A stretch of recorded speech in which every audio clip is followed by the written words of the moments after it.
the Honorable Minister Octavia Alfred, the Minister of Human Resource Planning, Vocational Training, and National Excellence, the Honorable Wenham Shepherd, Parliamentary Secretary, Ministry of Education, the Honorable Roberts, Greta Roberts, Ministry of Culture, Youth, Sports, and Community Development, the Honorable Oscar George, Minister of State in the Ministry of Culture, Youth, Sports, and Community Development, other government ministers joining here and online, other ministers, Mr. Robert Geese, Acting Permanent Secretary, other permanent secretaries joining us here and online, CSEC Council members,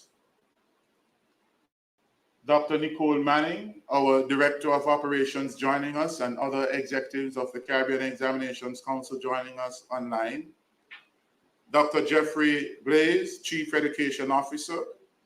We have Mr. Richard Rose, our Corporate Marketing Manager, joining with us. We have our local registrar, Magnalie Celestine, our local CSEC local registrar here in Dominica, other local registrars joining us online, other ministries of education, technical persons joining in this room. As you can see, the list is long. But I can't end without recognizing our chief examiners, our moderators, our markers, our teachers, our principals, our students, candidates who are eagerly waiting to get online right now and see their results, all parents and well-wishers. On behalf of Sir Hilary Beckles, Chairman of the Caribbean Examinations Council, and the council members, it is a pleasure being here in the country that reverses your age. Ladies and gentlemen, today is a very important day within the region, and Dominica is the epicenter for the focus of all education ministries right now across the region, tuning in to see what is happening with education and the release of results. It is very evident to me that there is a great commitment to safeguard the environment and ecosystems of this beautiful country, as borne out by your national motto. And this is where the lesson comes in.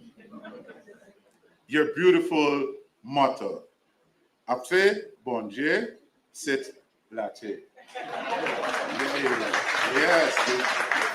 After God, the earth. And I can understand why that is so. And again, since it reverses age, I'm all for it. After God, the earth, right? So after God, the earth will take care of us and we will live long. Very beautiful motto indeed. As you maintain your exemplary environmental stewardship, by the way, Minister, what was that? A, B plus, get in there. My French, my Creole. Competent. I'm competent. Very good, very good. I like that, Minister. I like that. If you were my French teacher in school, I think I would be doing well. As you maintain your exemplary environmental stewardship, which stands as a global best practice, allow me to wish an early happy birthday on your upcoming 46th National Independence in November. And as you make your great leap into a future as glorious as the achievement of the gold medal jump by your Olympic champion, Thea Lafond Godson, we celebrate with you. I think you're going to say, and perhaps I should have added, then you would have clapped. We celebrate the youth that resides in Dominica permanently. I watched that remarkable post-event interview by Thea that went viral on social media. You all saw that one? Yes, where she clinically adjusted that reporter by extension, the entire world on the correct pronunciation of Dominica. And she did it with such intelligence, precise vocabulary that made Caribbean people everywhere swell with pride and joy.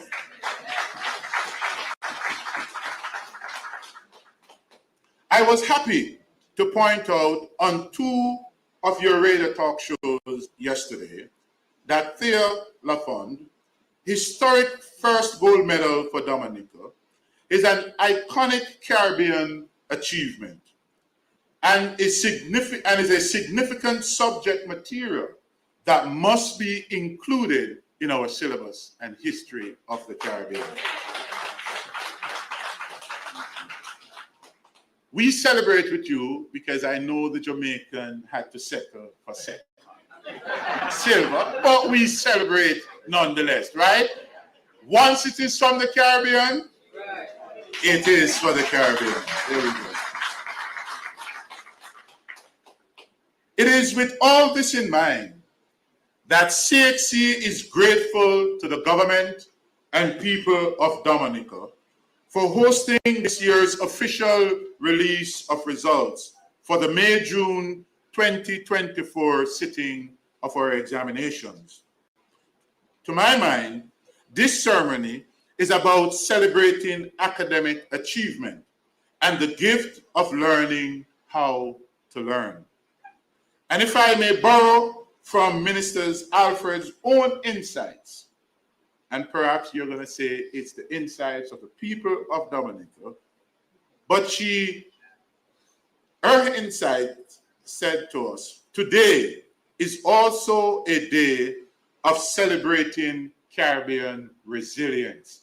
I was told the word resilience is a Dominican coined phrase. And so whenever I use it, I must give credit to academic integrity. I'm not going to plagiarize. I'm giving you the recognition and reference where reference is due. It is a Dominican word. In fact, I was saying to a group I met with yesterday that when I heard the statement, we're going to build back after COVID, we're going to build back stronger and better, I refute that statement. I don't agree with it because the systems we had then could not withstand what came. So why would we want to, and this is a different spin on it, why would you want to build back stronger the system that did not work? We now need to build back sustainably with resilience that can withstand whatever comes. And that is what I am supporting. For us at CXC, when we reflect on how early the annual hurricane season started this year, we must be thankful that the examination sittings were completed before Hurricane Beryl made landfall. At the earliest forming of Category 5 hurricane on record, the very first Category 5, Beryl did catastrophic damage to the northern parts of Grenada, devastating Carriacou and Petit-Martinique, and causing significant damage and dislocation for St. Vincent and the Grenadines and the southern parishes of Jamaica. Yet, in the face of this, our examiners, moderators, supervisors, and markers demonstrated remarkable resilience and resourcefulness, many of whom left their homes to access electricity and the internet wherever available in order to complete the marking process. Ladies and gentlemen, I think they really need to be recognized. Their efforts in collaboration with the examination services team have ensured that all candidates and students across the Caribbean and further afield will receive their results today and on time. And we owe our examiners, moderators, and markers a huge debt of gratitude for their selfless work and commitment for the common good of the region. Yes. In short, while Dr. Nicole Manning, our Director of Operations, will present the results of the May-June 2024 examination sitting, I will just indulge you for a moment to make these general observations. CHC is committed to playing its part in ensuring high levels of literacy and numeracy among the region's students. English and mathematics are fundamental to learning and functioning in the world today. And let me say, I have no objection, and in fact, it is important for our students to be rounded, but I think it is critical and vitally necessary for us to give greater emphasis on English and mathematics and the competencies to be acquired, because these two subjects are the foundation on which anything else can be acquired or learned or achieved. So we need to give greater emphasis there. When we examine the results for the last 5 years, every year there are more students registering for mathematics than there is for English. And what we have recognized, on average, about 79,000 persons register for mathematics, and about 73,000 persons register for English. When you look at the performance of English over that period, the average performance of English is about 79–80%. But the average performance of mathematics is about anywhere between 55 to about 59%. In fact, if we really strictly apply the entire cohort, you're actually about 44%. This year, the performance in mathematics is a bit lower than last year, and Dr. Manning will actually show that. But what it says to me is that when we did further analysis as to the acquisition of 5 subjects or more, we recognize a certain number, percentage, about 6% of the entire population of persons registered for the exam getting 5 or more. When we indicate and do further probing, we recognize that when we make the restriction, 5 subjects, including mathematics and English, that drops to 4.9%. What that tells me, or tells us, is that from 2018 to now, every year we have been losing almost 11,500 students on average who will not fully matriculate into university because you need maths and English. You will have 11,500 students who will be underemployed if they are employed, because if you don't have maths and English, employers are going to pay you less. You have students who will require rework. In other words, you have to go and do the program over. You will have students who will not realize their full potential. And most importantly, it is having a negative effect on the economic competitiveness of the region, because you're having less students being able to drive the innovation that is required for the economy to advance and for critical thinking and problem-solving attitudes to be developed. So we are in a very challenging time that we need to give greater attention to mathematics and English. Let's ensure that students leaving the school system, if they don't have anything else, let's ensure that they are numerate and literate. To that end, the Caribbean Examinations Council has already commissioned a team to begin to develop standards for literacy and numeracy.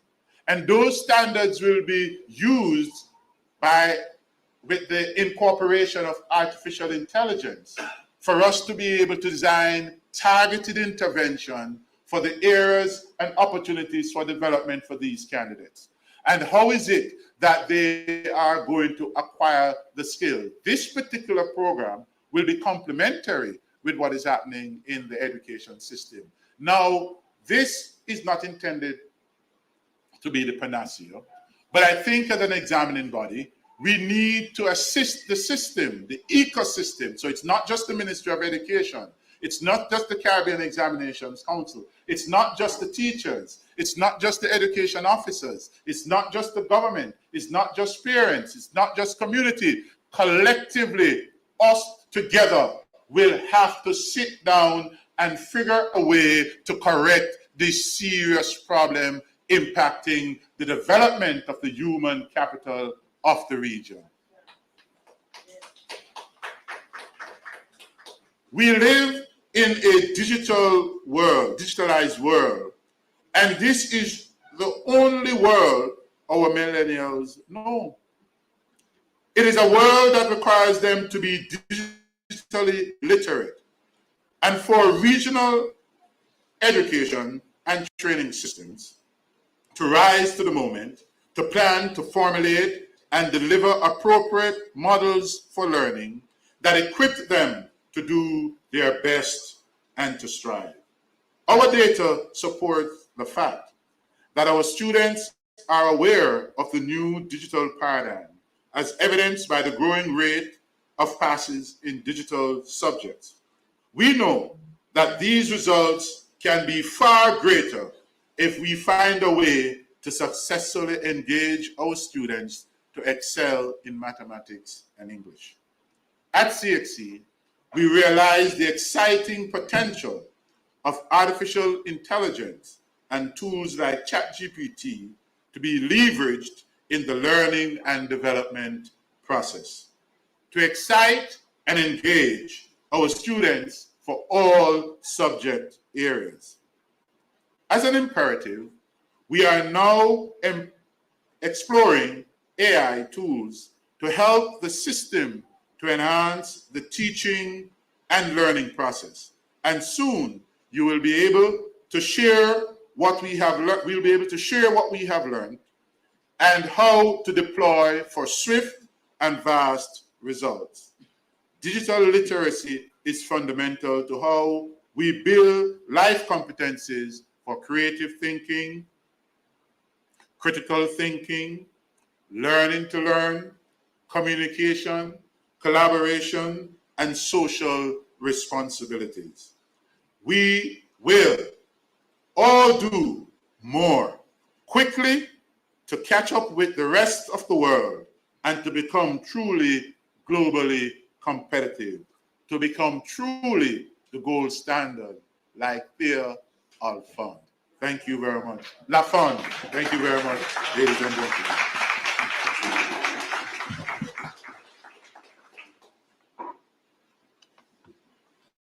I thank Dr. Wesley for his usual inspiring presentation, and we commend him for his efficient leadership of the Caribbean Examination Council. I'm sure you will agree with me that he is very inspiring in his presentation.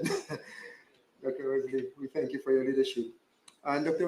Wesley made reference to the work of the local registrars across the region. Let me just take this moment to recognize our own local registrar, Ms. Margaret Celestine, who has been doing a tremendous work over the years in Dominica, and the principals of our secondary schools and all the stakeholders will attest to that. Ms. Celestine is really, really good at that. And I also want to commend the local registrars across the region who are with us online in this ceremony. And I would like to tell them to continue the excellent work that they have been doing, because I know it's a lot of work, because it's an intense period, very short period in which you have to complete all the examination requirements, and it creates a lot of stress, I'm sure. So thank you, Ms. Celestine and your colleagues for tremendous work. Yeah, you could give her a round of applause. She deserves it. We acknowledge that this is the keenly anticipated moment for audience, that of administration and presentation of the results of the examination. This will be done by Dr. Nicholas Manning, who is the Director of Operations at CXC. I wish not to stand between you and your eagerness to obtain this information. I know everybody is, is waiting keenly for the presentation and the related information. So I will take this moment to call on Dr. Manning to lead this segment of the program. Dr. Manning.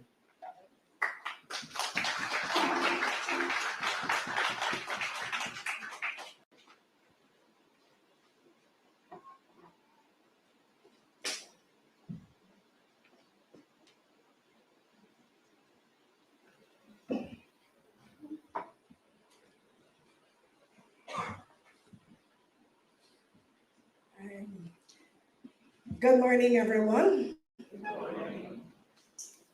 So I'm going to be a good student, but I'm going to do a little abbreviation here of what would have been done before.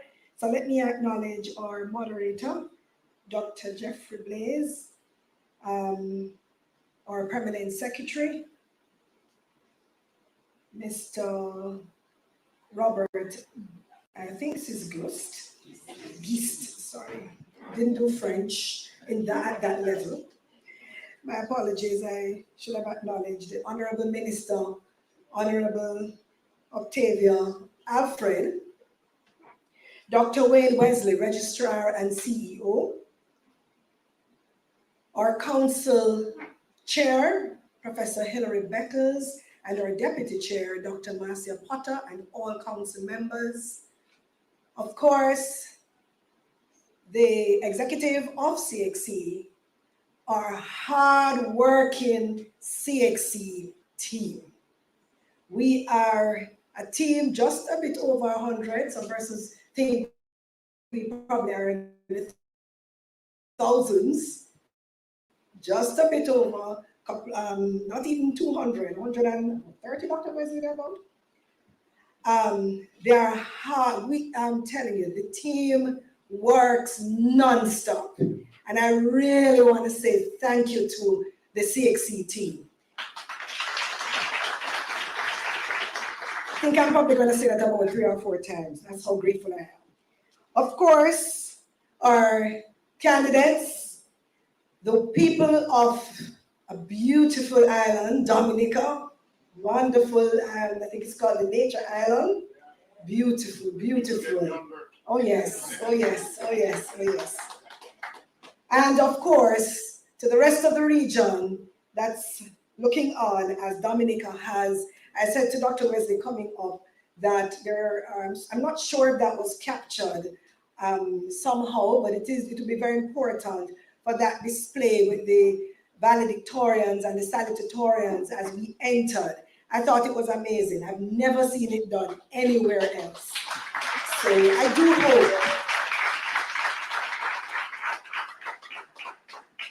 do hope that you share it with the rest of the region. I mean, it was really, wonderful.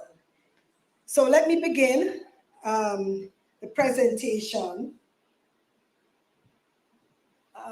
Okay, great. So I'm cute. I have a colleague over here who is helping me out. So for the overview, what I'll give you is just an overview of what would have happened within the May-June 2024 examinations. I'll then move on quickly to the regional results and then to share with you results particularly for Dominica. Again, for the first time in Dominica, we will be launching our electronic pre-slip, so that's something to come at the end of my presentation, but that's another historic moment that we will have today. It would be amiss of me not to mention our local registrars right across the region who work tirelessly. They're our hands and feet on the ground. You'd have heard our registrar mentioning Miss Celestine, our own registrar. You have to share her with us. And so we really want to say thank you to Ms. Celestine and all the other local registrars. Now, as I begin the overview, I'll turn your attention firstly to the subject entries, candidate entries.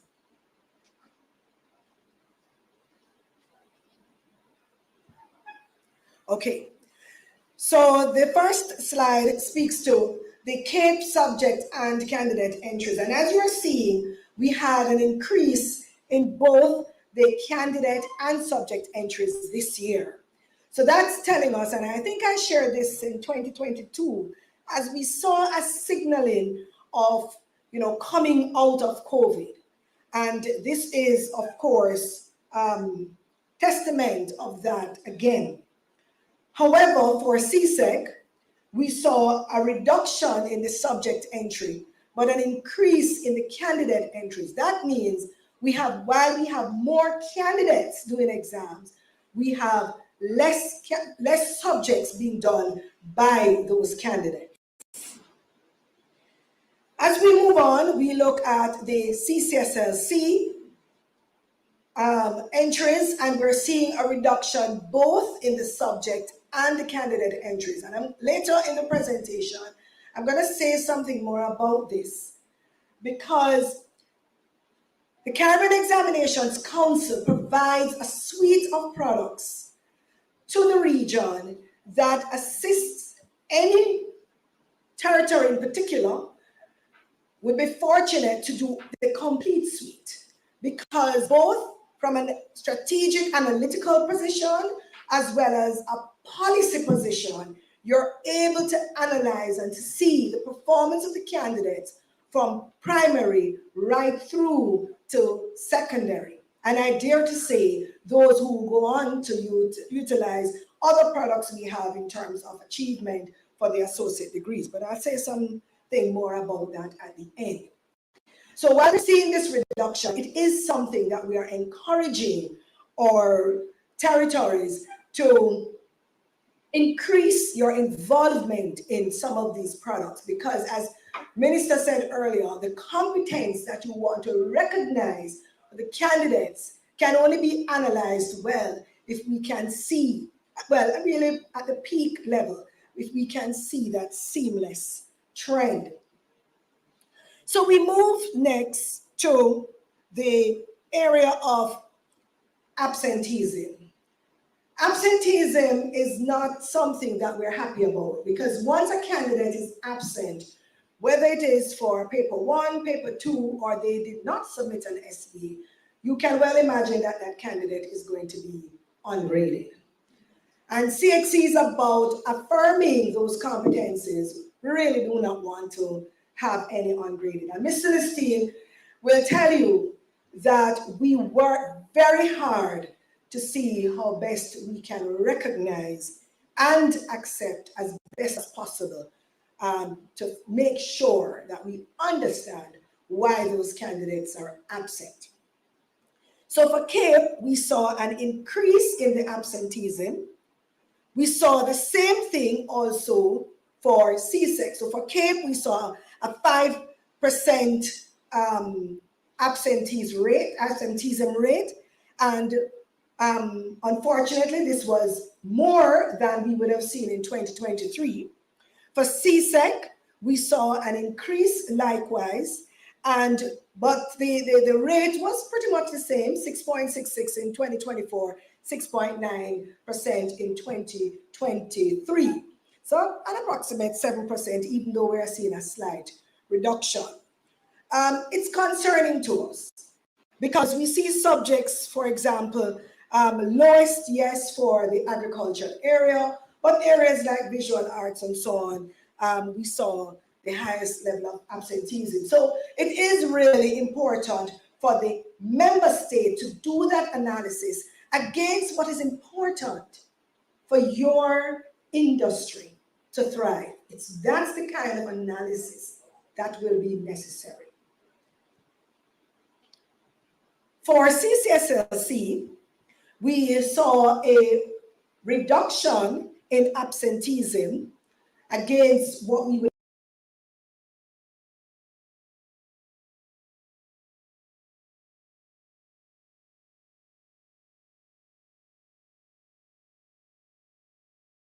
not stop there. We did examination surveys. And while we're not finished analyzing the data, we are already able to identify 5 of the top reasons why candidates have stated their reason for absenteeism. And as I'm sharing on screen, they would have said personal emergency, that's one of them, not adequately prepared. So a candidate believes that he or she is not adequately prepared and decides not to attend the examination. Now, this, of course, is going to be, again, something that member states would have to look at, but regionally, giving that candidate support, whether private or in-school candidates, to understand what preparedness means. And as my mother would say, God bless her soul, you have already paid for it. So the worst you can get is an unacceptable grade. However, you may go, and as I can tell you, testament that the Lord would have brought back things to my memory in examinations that I thought I would not have been so equipped. So I would encourage any candidate who selected that reason to say, give yourself a chance. At least attend, because you have already paid for it. Some candidates, unfortunately, would have had documented illnesses. Now, for these candidates, we do have something called compassionate consideration, and I'll speak about it a little bit more, share some more data, or otherwise commonly called hardships. So if for whatever reason a candidate would have been ill, they probably felt ill on the day of the exams, we do have a facility and our local registrars submit accordingly, as well as death in the family. And in sharing that information,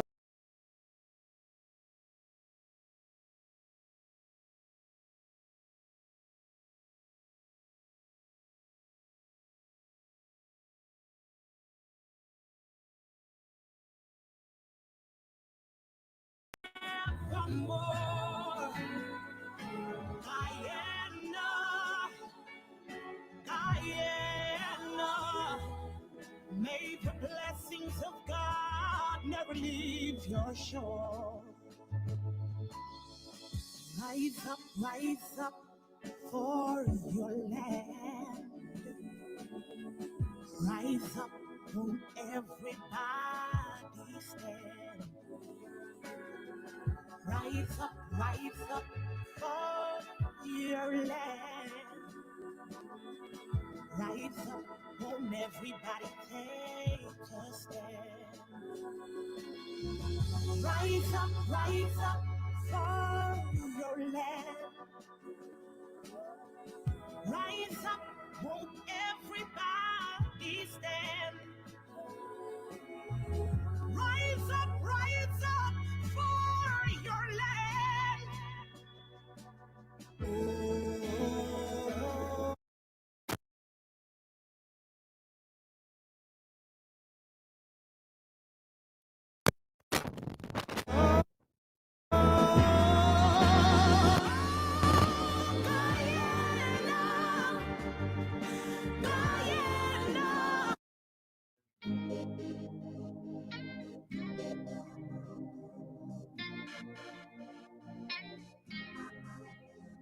Look down through your window, no big city lights, just greenery. I don't know what you come for.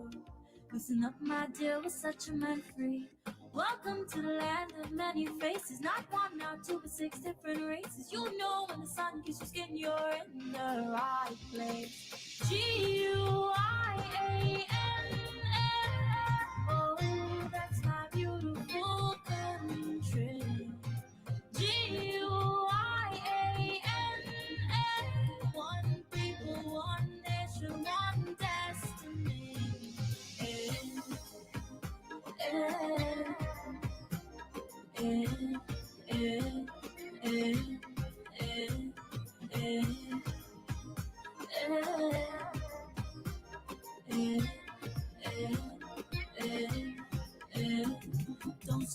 for a minute. Come, let me take a walk, my brother, take it. You'll see our landmarks and our monuments. They're so unique. The hybrid structure, the lighthouse, the tallest wooden structure, the cathedral, 176 monuments, and the beautiful city hall. You know, with the wind in your hair, you're in the right place. Guyana, oh, that's my beautiful country. Guyana, one people, one nation, one destiny.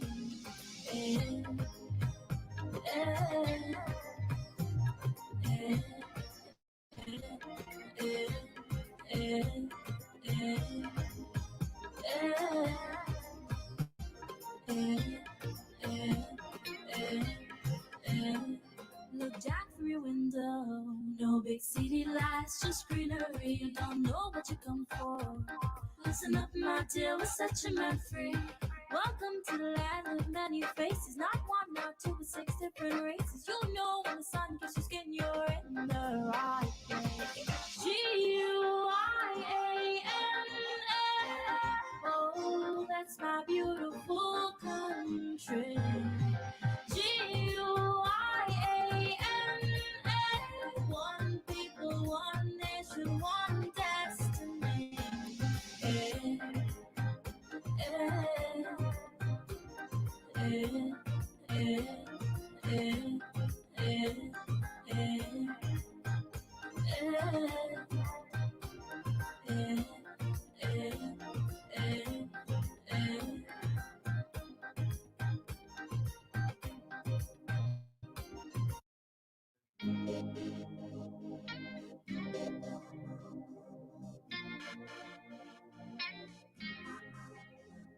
Look down through your window, no big city lights, just greenery. I don't know what you come for. Listen up, my dear, we're such a man free. Welcome to the land of many faces, not one, not two, but 6 different races. You'll know when the sun kisses your skin, you're in the right place. Guyana, oh, that's my beautiful country. Guyana, one people, one nation, one destiny.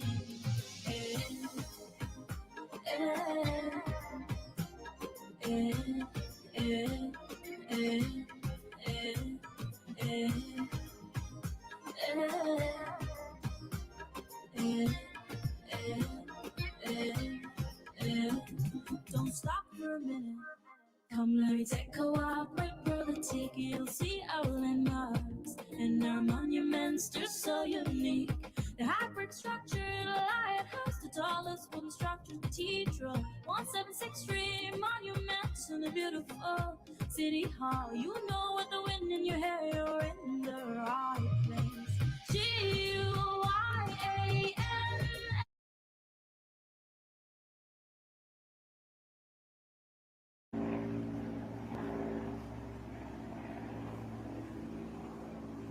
Bire mazak wura nagong Morawia kok manoro tijik ningay.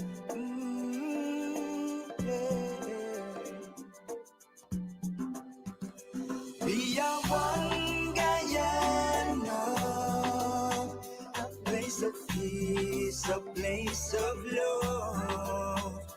We are one Guyana, it's paradise, it's our world.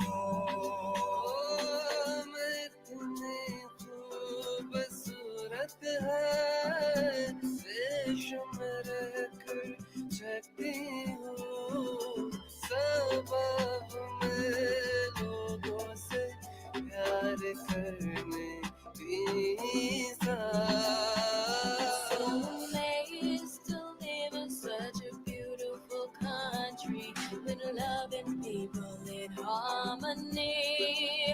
I'm so amazed to live in such a beautiful country with love and people in harmony.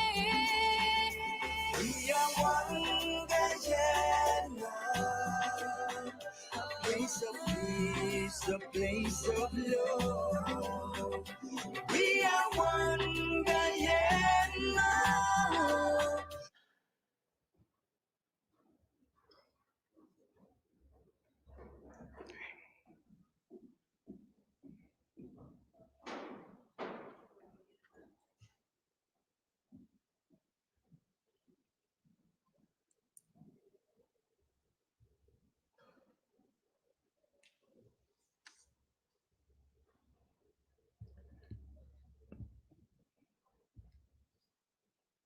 This very anticipated program is now called to order. I wish to invite, at this point, a student of St. Stanislaus College as he comes to do the prayer for us. Reginald Brown. Let's welcome him.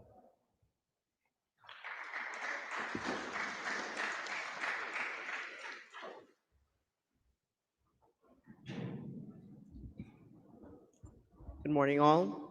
Honorable Minister, Mr. Chief Education Officer, I now invite you all to bow your heads in prayer. Where the mind is without fear and the head is held high, where knowledge is free, where the world has not been broken up into fragments by narrow domestic walls, where words come from the depths of truth, where tireless striving stretches its arms towards perfection, where the clear stream of reasons has not lost its way into the dreary desert sand of dead habit, where the mind is held forward by thee into ever winding thought and action, into that heaven of freedom, my Father, let my country awake. Amen. May we now recite the words of the National Pledge. I pledge myself, flag of Guyana, and to be loyal to my country, to be obedient to the laws of Guyana, to love my fellow citizens, and to dedicate my energies towards the happiness and prosperity of Guyana. Thank you, and you may be seated.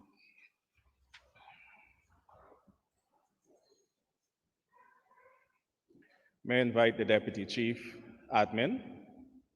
The Deputy Chief Admin, please join us on stage.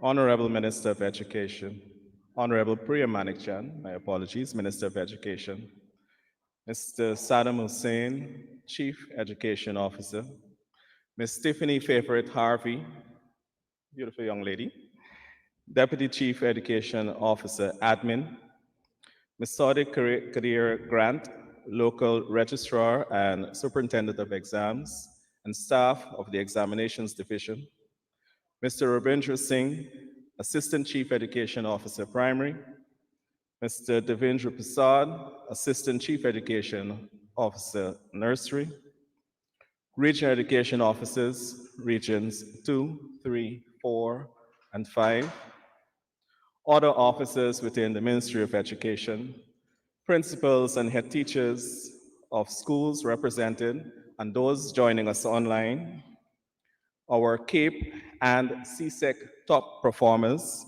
here with us and those online, other special invitees, students, members of the media. Good morning.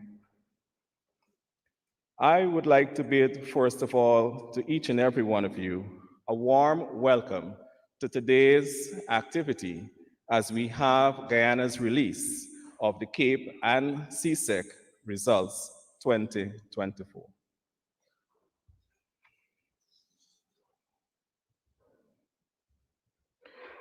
The Ministry of Education is committed to nurturing a generation of learners who are equipped with the necessary skills, knowledge, and attitudes to strive in their future endeavors, be it here in Guyana, building the workforce, or in the event of heading to higher education. We firmly believe that the pursuit of excellence in education is not only a personal achievement, but also a critical step towards the collective development of our country, Guyana. The release at this point is a testament of the unwavering dedication and hard work of our students, teachers, administrators, and of course the Minister of Education and her team, as we continue to work tirelessly to contribute to the growth, success, and development of the education system through these results and even through the promotion of our priority areas. And you will hear a little bit more about those when the results itself are read. Today's recognition of accomplishments of our students is credited to the commitment of learners, their drive for success, the potentially becoming leaders and innovators of tomorrow. With this, I say a warm welcome to each of you, and I trust that you will enjoy today's program as we have the release of the CAPE and CSEC results 2024. Without further ado, I invite the very dynamic, energetic, and resourceful gentleman to this podium, Mr. Saddam Hussein, our Chief Education Officer, as he brings Guyana's CAPE and CSEC reports for 2024. Let's welcome him.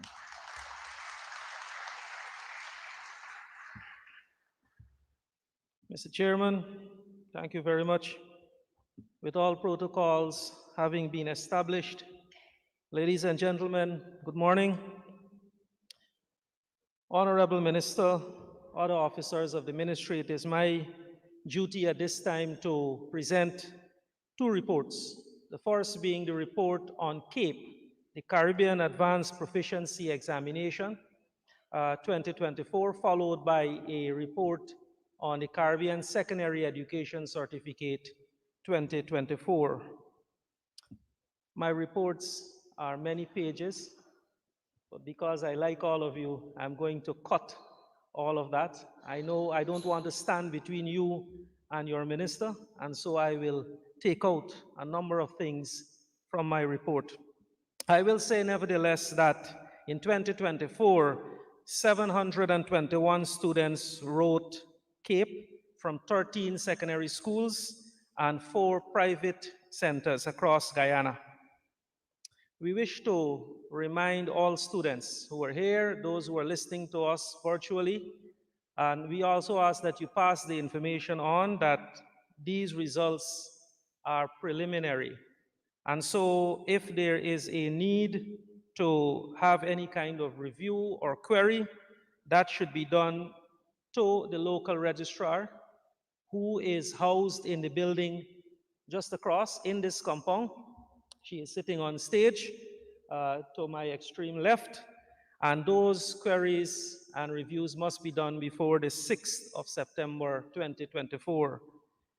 The 17 centers where CAPE was written include in Region 10, Mackenzie High School, Christianborg Wisma, Region 6, Borbies High and New Amsterdam Secondary, in Region 5, Rosignol Secondary, in Region 4, President's College, in Region 3, West Demerara Secondary, as well as Saraswati Vidya Niketan. In Region 2, the Anna Regina Secondary School, and in Georgetown, of course, the Bishop's High School, Queen's College, St. Joseph's, St. Rose's High, St. Stanislaus College, Marian's Academy, the Adult Association of Guyana, and Chase's Academy. A summary of our performance in comparison to 2023. In 2023, we had 701 candidates. In 24, we had 721 candidates, an increase. In 2023, we had 3,724 entries. In 2024, we had 3,906 entries, and another increase. Our pass rate in 2023 was 93%. It remains the same in 2024. It's exactly the same, might be a point something a little bit higher. Candidates were offered units in 33 subject areas. And of course, each unit comprises of 3 modules, which are equivalent to 150 credit hours. And these units are separately examined and certified. Candidates from Guyana, of course, entered in 60 units out of the total amount. The single units, meaning there is only one, it's offered only in year one, Caribbean Studies, Communication Studies, and Integrated Mathematics. And for the sake of just putting this information in the public domain, I am going to list the double unit subjects, meaning you did one part in year one, and then you did another part in year two.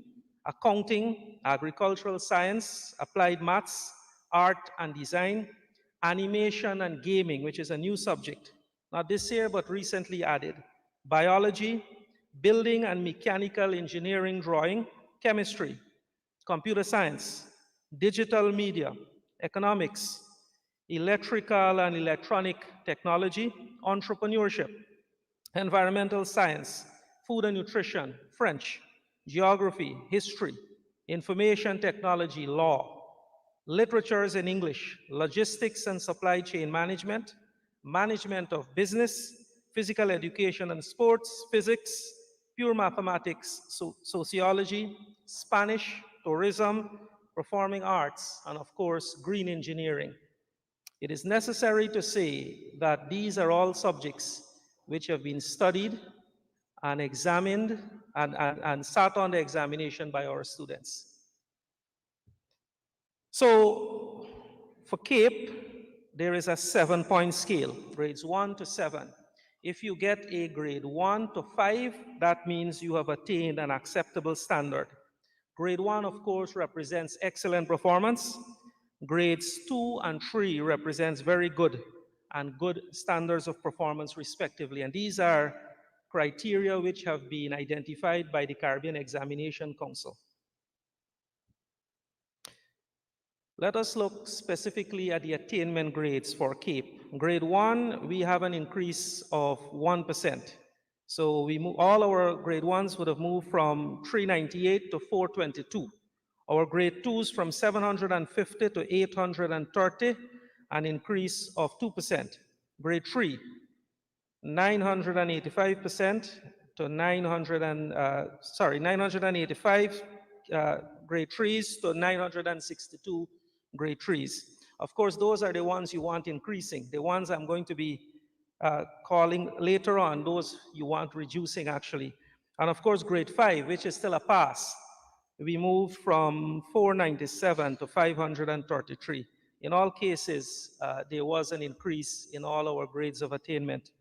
The overall pass rate for CAPE in 2024 is 92.57%. The following subjects, 25 units, in fact, of different subjects attained 100% passes. And I'll go through the list. Agriculture Science Unit 1, Animation and Gaming Design Unit 1 and 2, Applied Mathematics Unit 2, Computer Science Unit 2, Digital Media 1 and 2, Economics Unit 2, Environmental Science Unit 1. Just to repeat, these are the subjects which would have gained 100% passes across the country. Geography Unit 1, Entrepreneurship Unit 2, Green Engineering Unit 1 and 2, Spanish Unit 2, Physical Education and Sports Unit 1, Performing Arts Unit 1 and 2, Logistics and Supply Chain Operations Unit 1, Building and Mechanical Engineering Drawing Unit 1, Food and Nutrition Unit 2, Information Technology Unit 2, Physics Unit 2, Tourism Unit 1 and 2, Electrical and Electronic Engineering Technology Unit 1. There were 27 areas where that scored 75% or more. And I'll call out as well because it's necessary that this information is in the public domain as well. So Accounting Unit 1 and 2, Biology Unit 1 and 2, Caribbean Studies Unit 1, Chemistry Unit 1 and 2, Communication Studies Unit 1, Computer Science Unit 1, Economics Unit 1, Entrepreneurship Unit 1. Entrepreneurship Unit 2 got 100%, Unit 1 got between 75 and 100. Environmental Science Unit 2, Geography Unit 2, History and Unit 1 and 2, Information Technology Unit 1, Law Unit 1 and 2. Happy to know we're turning out we will be turning out many, many more lawyers. Literatures in English, Unit 1 and 2, Management of Business, Unit 1 and 2, Pure Mathematics, Unit 1 and 2, Physics, Unit 1, Sociology, Unit 1 and 2, and of course, Integrated Mathematics, Unit 1. Studies continue to record a pass rate of over 90%.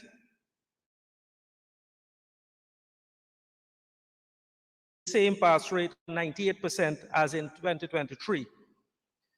Communication studies had a pass rate in 2024 of 97.5%. It was 97.21% in 2023. Ladies and gentlemen, this is the CAPE performance for Guyana for 2024. I think the important metric to identify here is the fact that our overall pass rate for 2024, meaning students getting grades 1 to 5 for CAPE, is 92.57%. I now turn my attention to the CSEC report for Guyana for 2024. I don't have who are the top students, that's for the minister, so just in case you were wondering.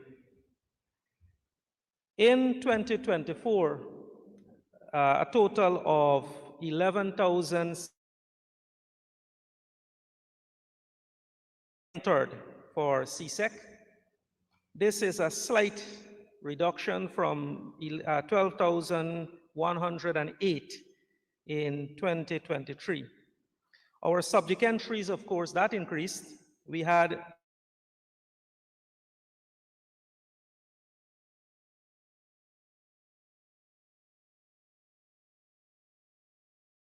the four preliminary results reveal that the overall pass rate for the general and technical proficiency, grades 1 to 3, so we are now over to CSEC. The grades which count are grades 1, 2, and 3, and our pass rate there is 67.23%. In 2023, it was 67.34. So we have 7 and 4, we have 0.11% we are down by for 2024, 0.11%. We recorded improved performances in 12 subjects, whilst 7 subjects remained constant. They did not change. Outstanding performances were recorded in 7 subjects where 90% of the students gained grades 1 to 3. Some of the subjects with outstanding performances were, of course, agriculture science, the double award, which Guyana has championed in ensuring that it remains an examinable subject at CSEC with 98.85%.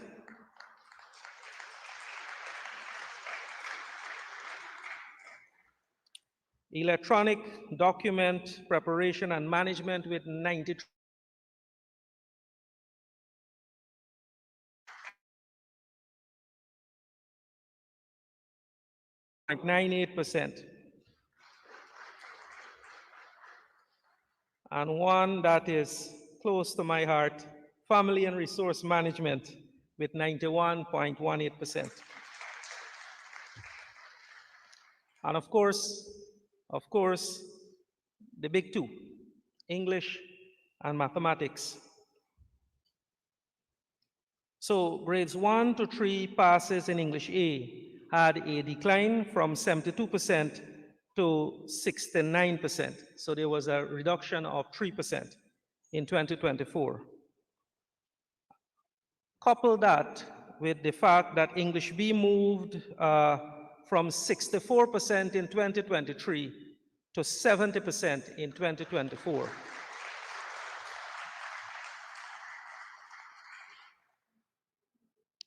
Mathematics. You come back to that? Come back to that one. Mathematics recorded a pass rate of 31% in 2024. So there was a reduction of 3% from 34 to 31. On the other hand, Additional mathematics recorded a pass rate of 53%, which is an increase from 2023.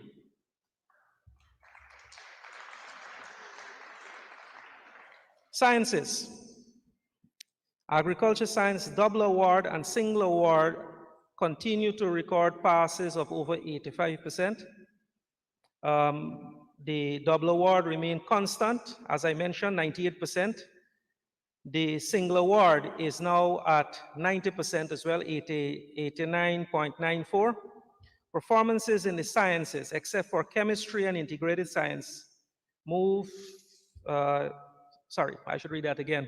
Performances improved in the sciences, except for chemistry and integrated science. So we had an increase in HSB, in biology, and in physics.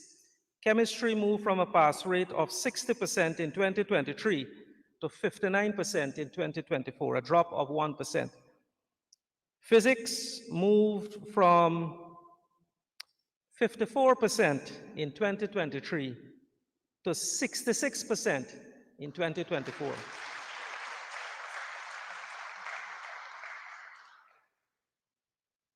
Human and social biology. In 2023, this subject recorded 65%. In 2024, it has recorded 85%.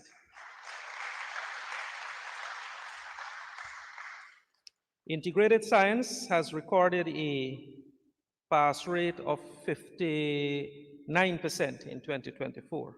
Business.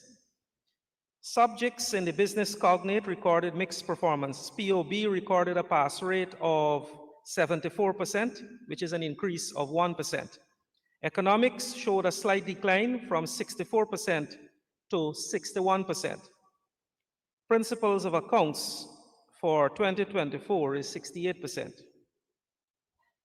Office administration and EDPM recorded improved performances. Office administration moved from 85% to 88%. EDPM moved from 87% to 93%.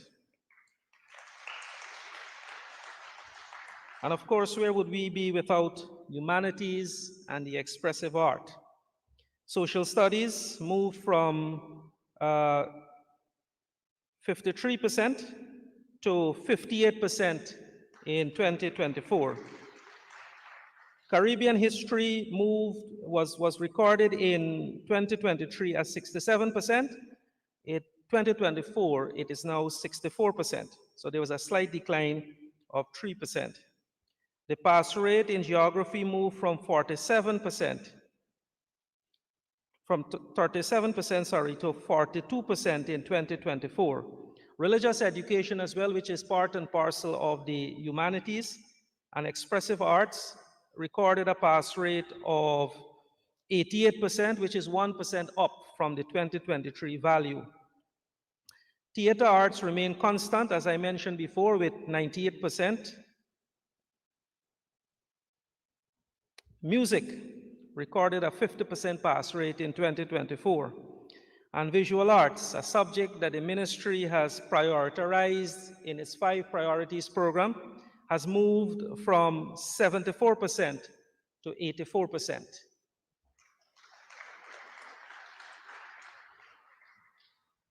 The focus of the ministry is TVET, and I now move to the TVET subjects. All TVET subjects recorded pass rates of 80% in 2024, except for clothing, textiles, and fashion. This subject recorded a 71% pass rate. All other TVET subjects was above 80%.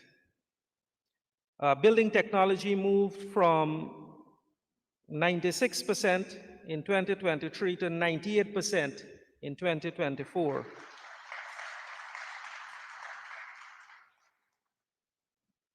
Electrical technology had an increase as well. Mechanical technology had a pass rate of 98.93%. And let me just repeat, electrical technology had a pass rate of 90%. Family and Resource Management attained a 91.18% pass rate in 2024 as against 84.2% in 2023. Food, Nutrition, and Health recorded a constant pass rate of 85%. Modern languages, which is also one of the priority areas of the Ministry of Education. Portuguese improved from 63% to 65% in 2024. French recorded a pass rate of 41% in 2024, and Spanish had a decline from 52% to 43%. This question was raised with the Caribbean Examination Council. This is the first time since COVID that students who are sitting the Spanish exams were exposed to the situational questions. During COVID, those questions were not tested. Those kinds of questions were not tested. They have now been brought back onto the syllabus, and certainly the country has to make some adjustments for the next exam. I wish to, at this point, remind all students, and I think parents as well, sometimes the parents are even more anxious than the students. You can access the CXC's website from this afternoon at 3 p.m. From 3 p.m. this afternoon, you will go on to the site and you will put in the necessary information, and of course, your results will come there. Now, there is a change that I want to announce. When you go onto the portal, you put in your information, you will see your results listed there. At the top menu, you can simply click on Download eSlip. So what will happen is that will prompt you to download, as you normally download a game or a document, you get a downloaded eSlip. So here is the good thing about the eSlip. If you're going to the university in Guyana or abroad, all you have to do is forward this eSlip. Now the eSlip comes with a barcode. So somebody at a university, for instance, they simply scan the barcode and they go straight to CXC's database that contains your result to determine whether what you have submitted is accurate and legitimate. So that is the new change that is happening.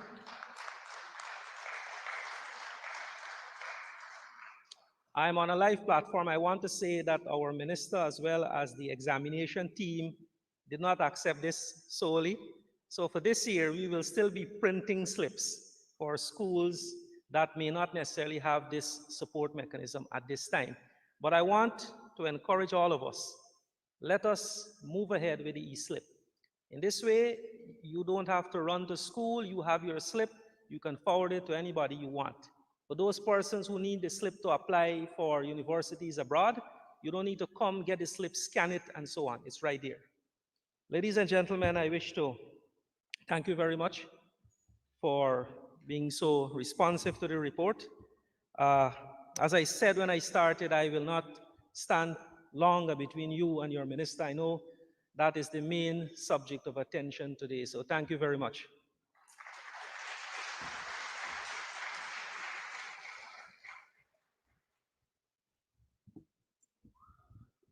Thank you very much, Mr. Saddam Hussein, our Chief Education Officer.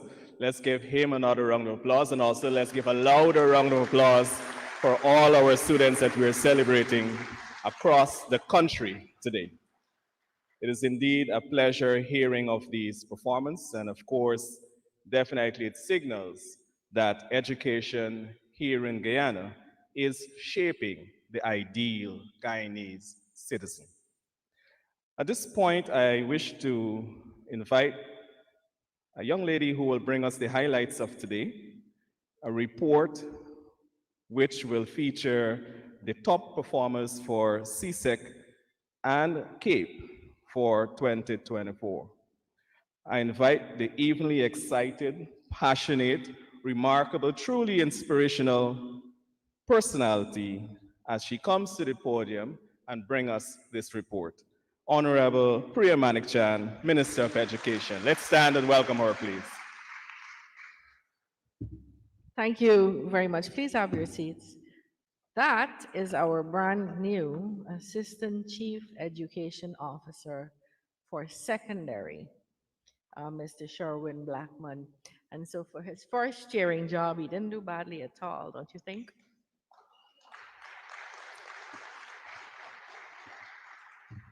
Good morning to the ministry staff and support staff, whether they be Redos or teachers.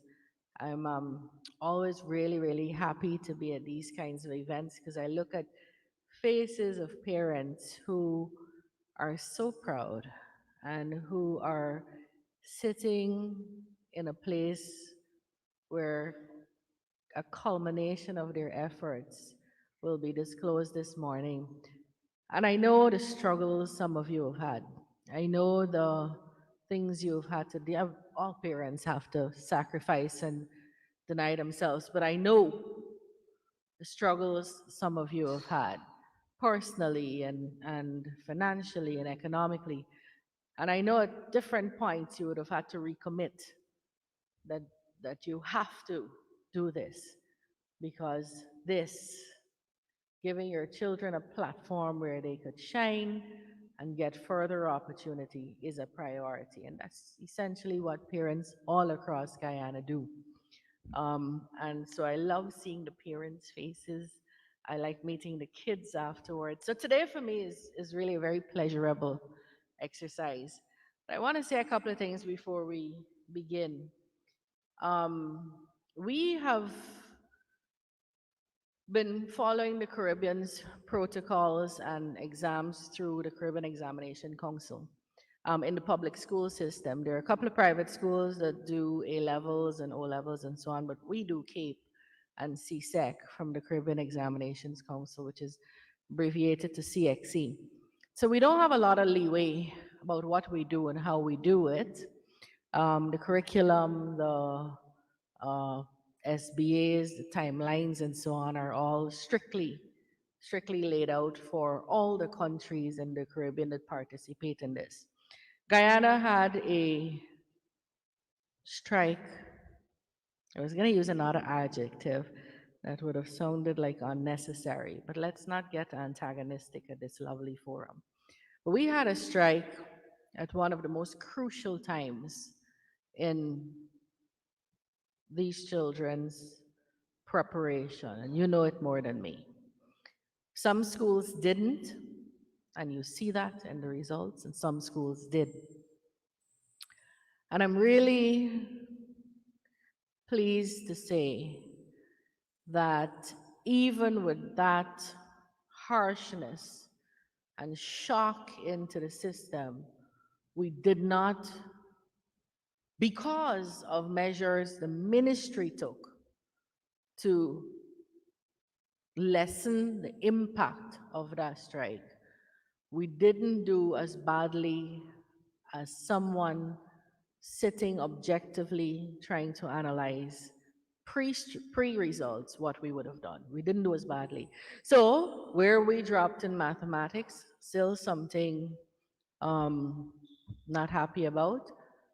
We dropped a couple percentage points. The Caribbean dropped 7 percentage points. 0, 7, the number after 6. We dropped 3.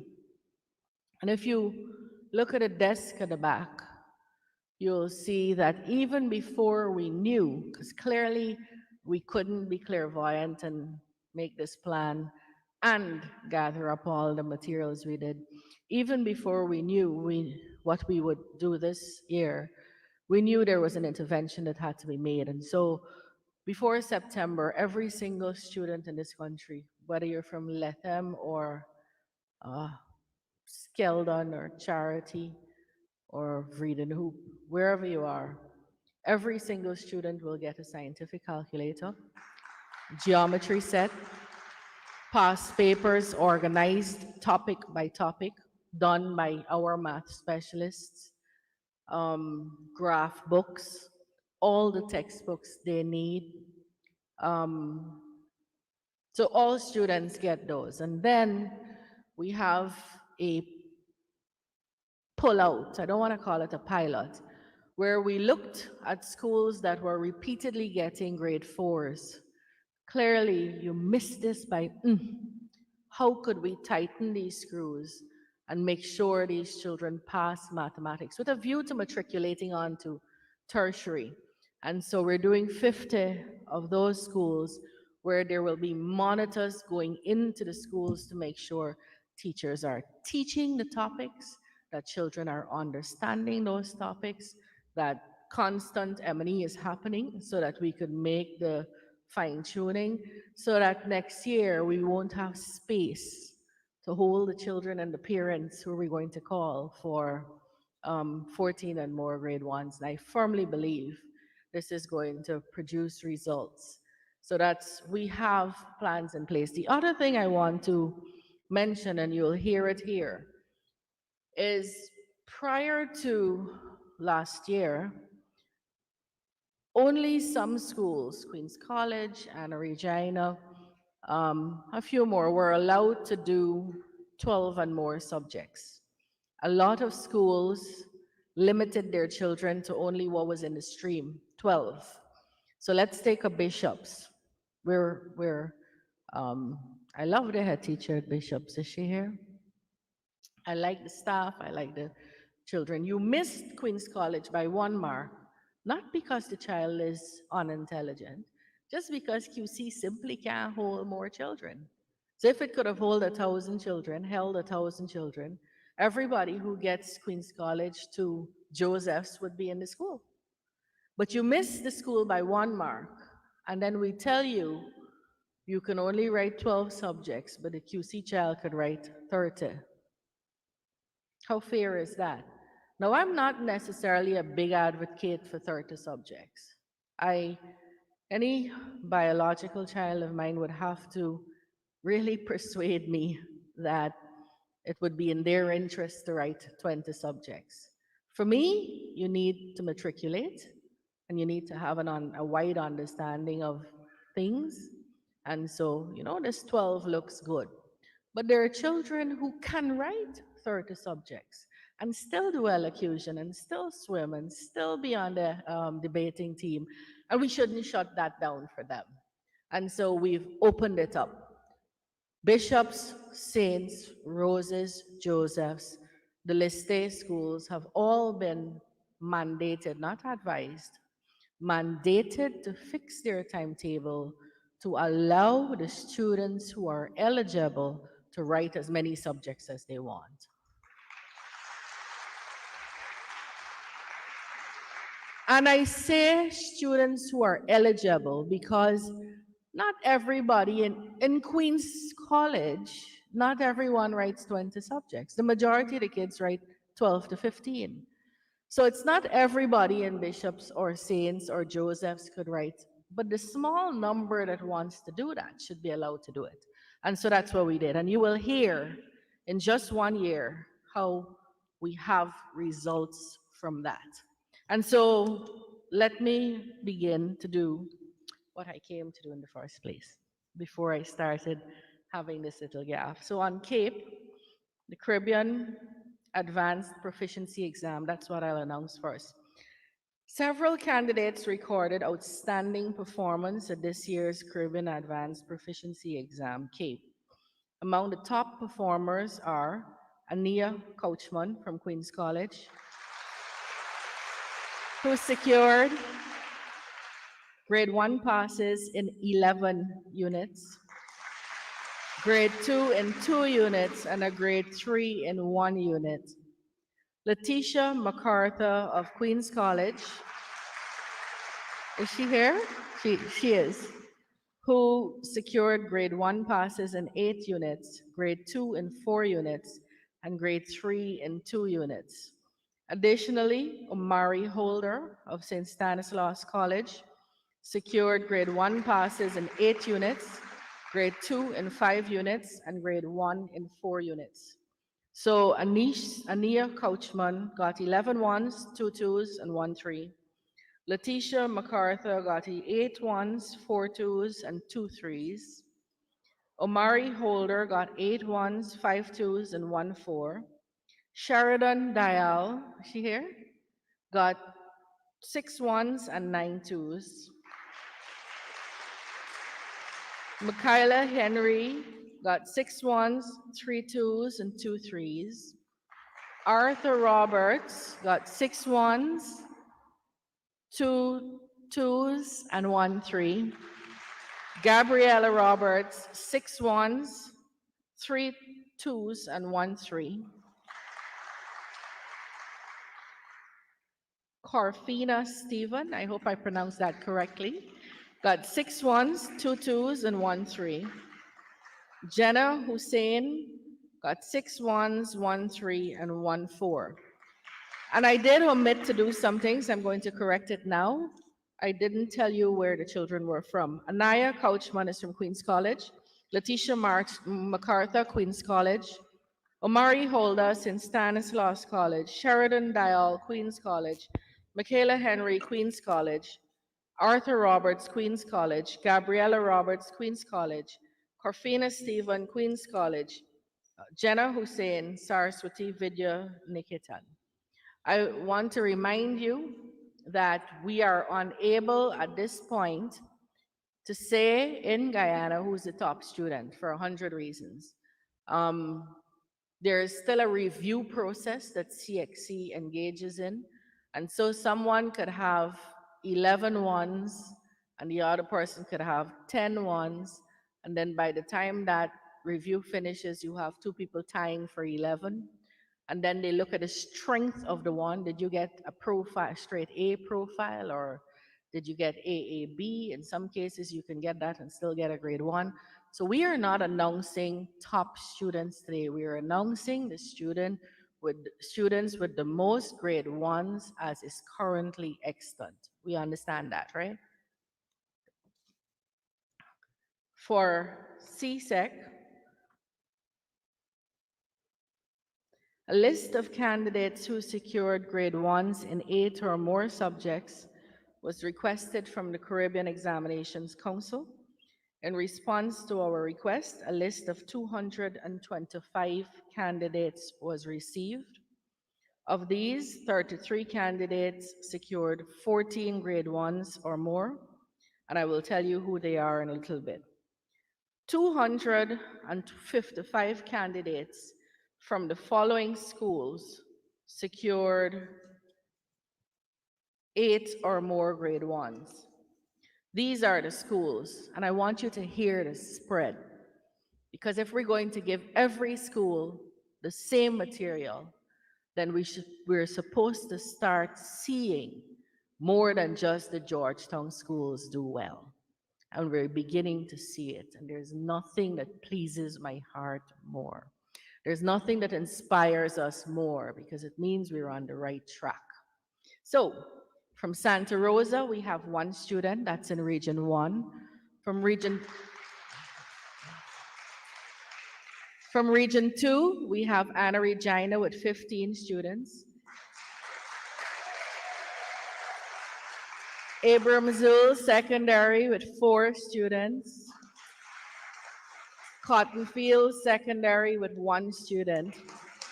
And there's the Anna Regina headmaster. I'm calling too fast, so he's scribbling like crazy over there. From Region 3, West Demerara with 4 students. Leg 1 Secondary with 1 student. Essequibo Island Secondary with 1 student. Potentia Secondary with 1 student. Zeeburg Secondary with 1 student. With 2 students. Professional Learning College with 1 student. Saraswati Vidya Niketan with 36 students. Camille's Academy at Crane with 2 students. In Region 4, Diamond Secondary with 4 students. President's College with 5 students. Hope Secondary with 1 student. Annandale Secondary with 1 student. Covent Garden Secondary with 1 student. Camille's Academy at Soesdijk with 2 students. Camille's Academy at Lusignan with 1 student. In Region 5, Baijival Secondary, 1 student. Fraser's Educational Institute with 3 students. From Region 6, New Amsterdam Secondary with 3 students. Skeldon Line Path, just before Suriname, with 5 students. Barbies High with 7 students. Barbies Educational Institute with 1 student. JC Chandy Singh Secondary with 3 students. Fraser's Educational Institute, New Amsterdam, with 1 student. From Region 7, 3 Mile Secondary with 1 student. St. Ignatius Secondary with 1 student. Mackenzie High with 5 students. And so I believe I have called students from every region. They didn't Georgetown. Queens College, 59 students. The Bishop's High, 23 students. St. Stanislaus College, 8 students. St. Rose's High, 18 students. St. Joseph's High, 7 students. North Rheinveld, 1 student. Brickdam Secondary, 2 students. Isa Islamic, 7 students. Marian Academy, 12 students. Bacchus Learning Center, 1 student. Chase's Academic Foundation, 2 students. And so now I'll take my seat. Of the 33 candidates who secured 14 grade 1s or more, these are their names.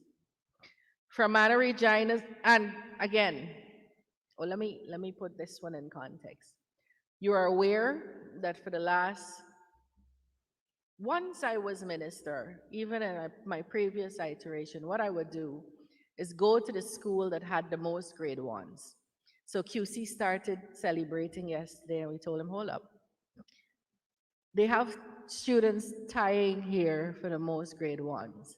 So Sadia said we had to go to a neutral place. The neutral place was costing us $2 and $3 million, and I thought, too expensive. So we're here at Queens, not because we think the child from Queens College that tied with 2 other children got the top overall outstanding. It's just because we wanted the free auditorium. Because we have children tying today, which is not usually something we see. So, 3 children tied for 23 grade 1s. From the Anna Regina Secondary, Rudranath Sankar, with 23 grade 1s and 1 grade 2. The child wrote, where are you? Stand. He wrote 24 subjects. From Queens College, Dave Nikhil Chowti, 23 1s and 6 2s. He wrote 29 subjects. CXE offers 35 subjects, by the way. He wrote 29. Yes. Pradesh Dwarka from Anna Regina Secondary. He got 23 grade 1s and 3 grade 2s. He wrote 26 subjects. Queens College, Brianna Jamia Sobers wrote 25 subjects, got 20 grade 1s and 5 grade 2s. Is Brianna here? I know some persons are on vacation. If the mommy is here, you could stand. Or daddy. Daddy is here? Oh, there you are. Randir Luke Timothy Tony Anna Regina got 26, wrote 26 subjects with 19 grade 1s and 7 grade 2s. Randir is here.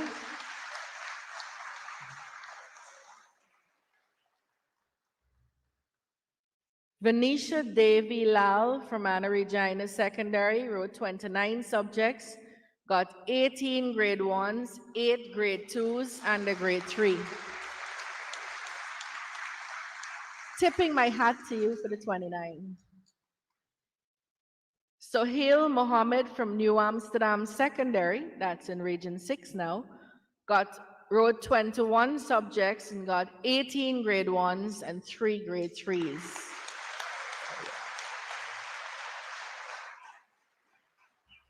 From Queen's College, McKenna Mandisa Johnny wrote 20 subjects and got 18 grade 1s and 2 grade 2s. Not here? Parents here? Oh, look, a happy mommy. Anaya Niraj Jain, Queen's College, wrote 24 subjects and got 17 grade 1s, 6 grade 2s, and 1 grade 3. Stand. Good work. Chitra Parbu from Saraswati Vidya Niketan wrote 20 subjects, got 17 grade 1s, 2 grade 2s, and 1 grade 3. Chitra here. Bhumika Suparna Singh from Anna Regina Secondary wrote 21 subjects, got 16 grade 1s, and 5 grade 2s.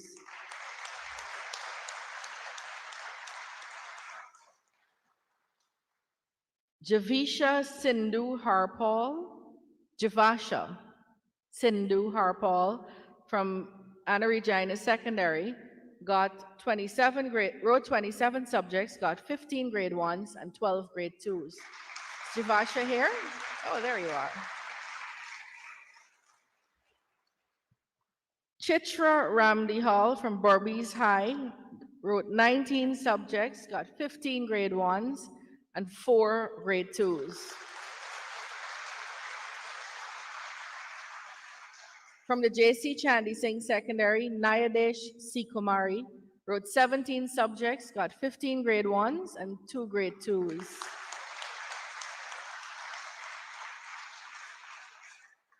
Saraswati Vidya Niketan, Bhavani Devi Prasad wrote 18 subjects, got 15 grade 1s and 3 grade 2s. No?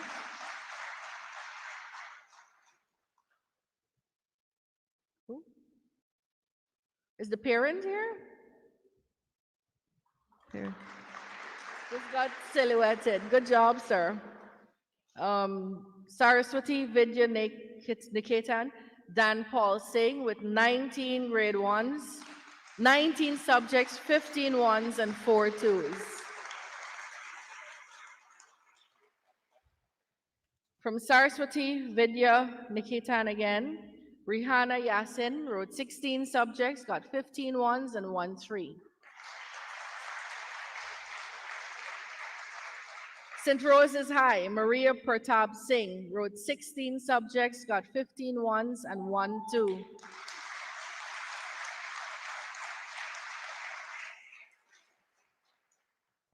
HM, like, is you write this exam?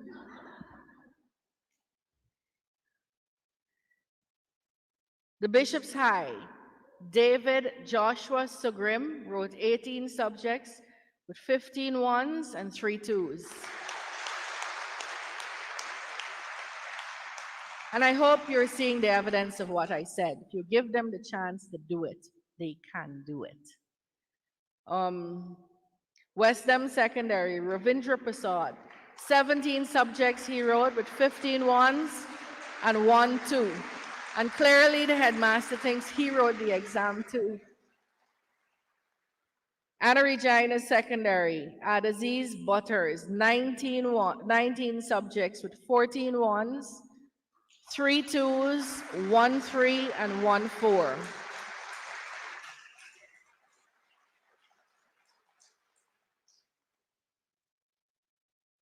Dhruv Narayan Singh from Fraser's Educational Institute wrote 16 subjects, 14 1s, and 2 2s. And Fraser's is in Region 5.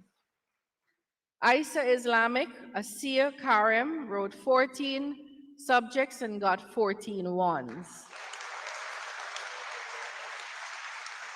Queen's College, Yusuf Ali wrote 19 subjects, got 14 1s, 4 2s, and 1 3.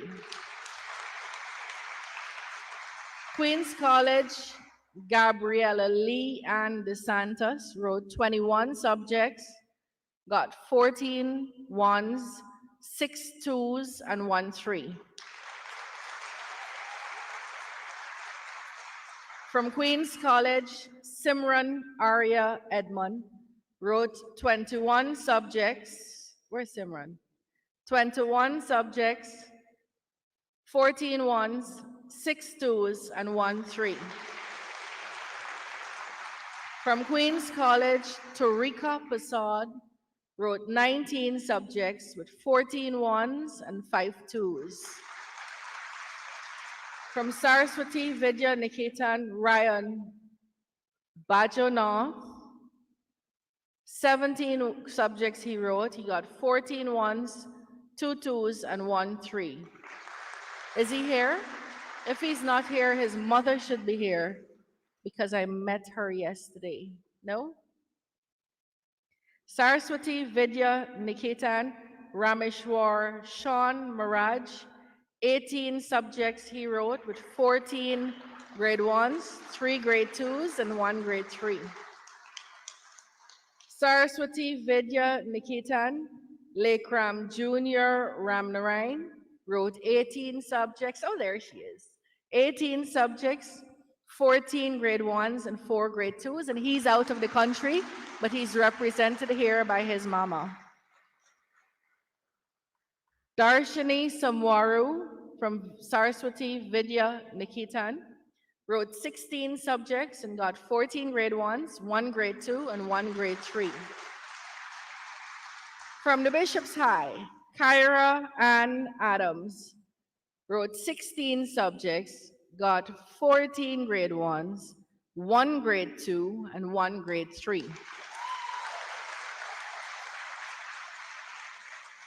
From the Bishop's High, Malia Amari Ward wrote 15 subjects, got 14 grade 1s, and 1 grade 2. Not here. Is her parent here? No. They're probably watching us live. So congratulations to all of you. We don't have any doubts that this is just the beginning of a beautiful, sparkling, focused life for you. Most of us watching you look forward to getting old because we feel like we'll be okay with you leading us. And so I want you to know that here in Guyana, there's no need anymore for students from Bishops to come and plead with us to get into Queens or to keep writing an entrance exam. You could stay at Bishops and shine. You could stay at Joseph's and shine. You could stay at Rose's and shine. You could stay at JC Shandy Singh and shine. That's the effort of the government. It's hard. It's hard, it's a lot of work. We get out textbooks and exercise books and train teachers and trying to give every single school the same thing. Some schools have years. Queens College will celebrate its 185th, 85th, 90? It's 180th anniversary. So you don't have that. They have a number of years with them, but they don't get anything differently from what every other school gets. And we have seen that once we equally and equitably distribute resources, that we could get results. The other thing we're seeing is that you could stay right here. If you didn't pass mathematics, you could stay right here in this Guyana, do a program called GROW, which is the GED, the American Secondary Exit Exam, or SCQF, the Scottish Secondary Exam, pull up your mathematics and or English grade, and then get into university or other programs. You could stay right here and study in universities, 20 universities that are foreign, out of the country, in a whole range of subjects: science, arts, business, TVET. This is a country that will cater for you. We're going to look after you here or wherever you are, and you're starting to see that. You have a corresponding responsibility. You are the new leaders. You are going to be the new politicians, the new scientists, the new teachers, the new CEO, the new doctors, the new accountants. You are who will get to take this country forward. And so we have to protect her. We have to protect her from outside forces and from hostile internal forces who thrive only on confusion. Because it's easy, very easy to walk around with a camera phone and tell you everything that's wrong. And there are many people who have lost opportunities because they lent an ear to that. You have to filter truth from misinformation. And you have a responsibility to avail yourself of the opportunities that are coming your way. So wherever you end up, wherever in this world you end up, I know you're going to shine brightly and contribute fully as adults to that space you're in. So God bless you all. To the parents, thank you. I know this came at a lot of sacrifice and effort, and I know that there is no greater worry than worry for your children. So people could not have food, they could have other financial or domestic issues, and those all fade into the background when you're worrying about your children. And I know how many of you had to navigate the school and lessons and extracurricular activities, even as you tried to stay steady in whatever career you had. And so we're very grateful for your support, and we thank you for that. And to the teachers, those of you who stood up, those of you who taught, those of you who defied the calls and the bad name and the name calling, and you taught your children, we thank you. We thank you because today you see the results. I'm open for any questions you might have as the press. Once you ask them, we'll be happy to answer them.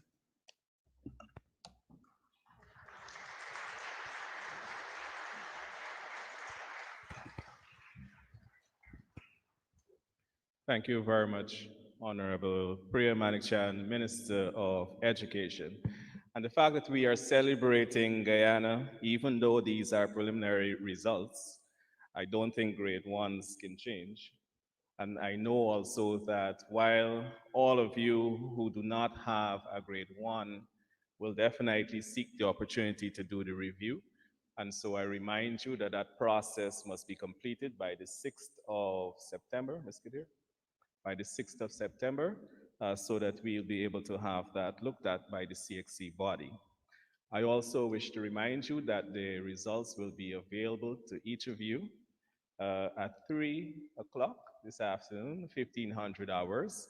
I know as I was sitting there, I'm seeing all the shakes and the movements, because while you know the numbers, you still want to know your subjects.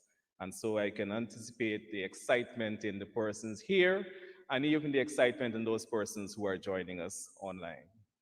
At this point, we move into the question and answering segment, and I wish to invite Ms. Anara Khan from the PR unit of the Ministry of Education. Let's welcome her.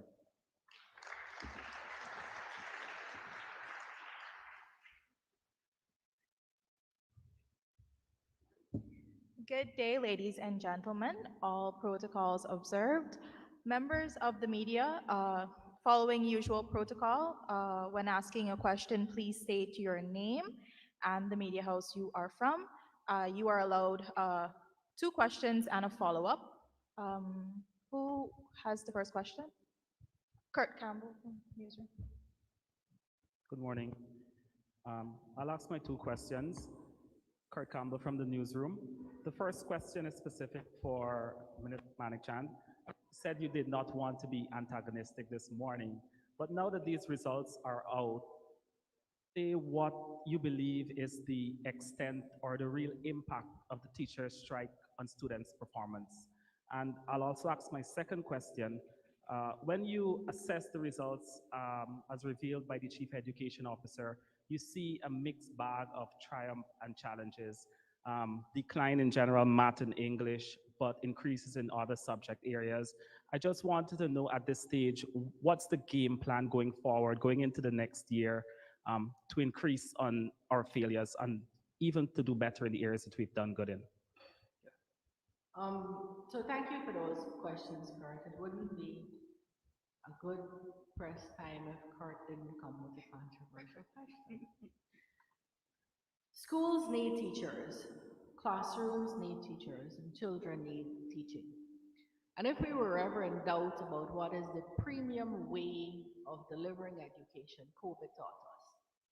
Pre-COVID, there were lots of worldwide conferences and conversations about integrating and using technology to teach, using computers and using other means of teaching. And COVID came, and the world had a chance to do just that. And I don't mean Guyana, I'm saying the world, because it's a much bigger issue than us here in Guyana. And we learned a very strong lesson. We learned that while it is useful to complement delivery using technology, that the premier way of delivering education remained a teacher in front of a classroom, physically teaching or guiding students along. We learned some other lessons. We learned that some of the ways some teachers were teaching were wholly outdated. We learned that the best result would come from a good marriage of technology infused education with a teacher guiding that and so on. So to answer you, teachers are important. If you stay out of the classroom, whether for strike or the 30% who are absent every day, when we're not on strike, children will suffer. To what extent that affected us here, it would be precipitate of me to answer it because we're not living in a cocoon. And I said to you that the Caribbean dropped by 7 percentage points in mathematics, and they didn't have a strike. We dropped by what, 3 and something percentage points, which is bad, but we had a strike. So I'm not sure how impactful it was. I think we also dropped about 4 percentage points in the NGSA, and I would relate that directly to the strike because of the period that it happened in and the age group of the children. So you're not going to find me making light of, oh, we could get along without teachers and so on. I don't hold that view. I hold the view we need teachers, but not any and every teachers. We need good, committed, strong teachers who are constantly reinventing themselves, retraining themselves, and being retrained.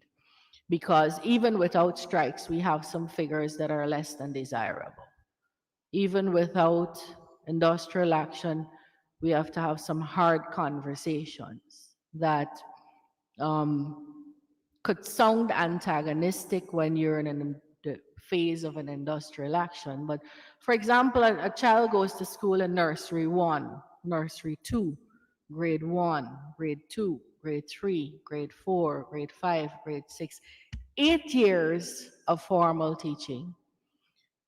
Most times with 8 different teachers, and still can't read and write at the end of grade 6. And so we have to have those hard conversations. We have to have some of those. And I don't ever like to get personal on these issues, but I saw some this morning. Oh, the results are going to come out, so you should pay us more. And we're in the process of trying to pay teachers right now the most we can. Couldn't find a better friend of teachers than me and Saddam and Tiffany. You couldn't find a stronger advocate for teachers getting a better package. And I hope you heard me. Package includes many things, including salary. But we also have to have the hard conversations about what do we do with the teachers that are not performing, turn up to school, collect a salary, and don't perform. And I saw one or two teachers this morning. Now that the results are out and Guyana is going to shine, you need to pay us more. And when you look at their record, they shouldn't be in the system. I mean, those things sound controversial, but we got to face it because it's people's children and their lives we're talking about, right?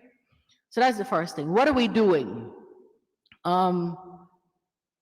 We have engaged Mrs. Ingrid Fong. I don't know if you know her. You know Miss Fong? Right. Who says to me in 5 years, what she wants to do will take us into the 80s percentage pass. And we all love Miss Fong. Some of them don't because she's strict, right? But we're going to embark on that process, both English A as well as English B being literature. And mathematics, I think you might have come late, but I told you, check the desk. Before September or by very early in September, our math intervention will roll out where every single child in high school, well, every single child in fourth and fifth form, where the CXE curriculum begins, gets a calculator, geometry set, the relevant number of graph books, textbooks, exercise books, past papers done topic by topic, and a concentrated, organized, heavy monitoring. So a person who is math trained going into schools, sitting in classrooms and saying, no, miss, you're not teaching this right. Let me help you. So that's one of the weakest parts of the ministry. We threw out some really beautiful policies. They make for great headlines, but it's the follow-up to make sure that the intention is being transferred to students. And that is what I think will make the difference in this program. So yeah.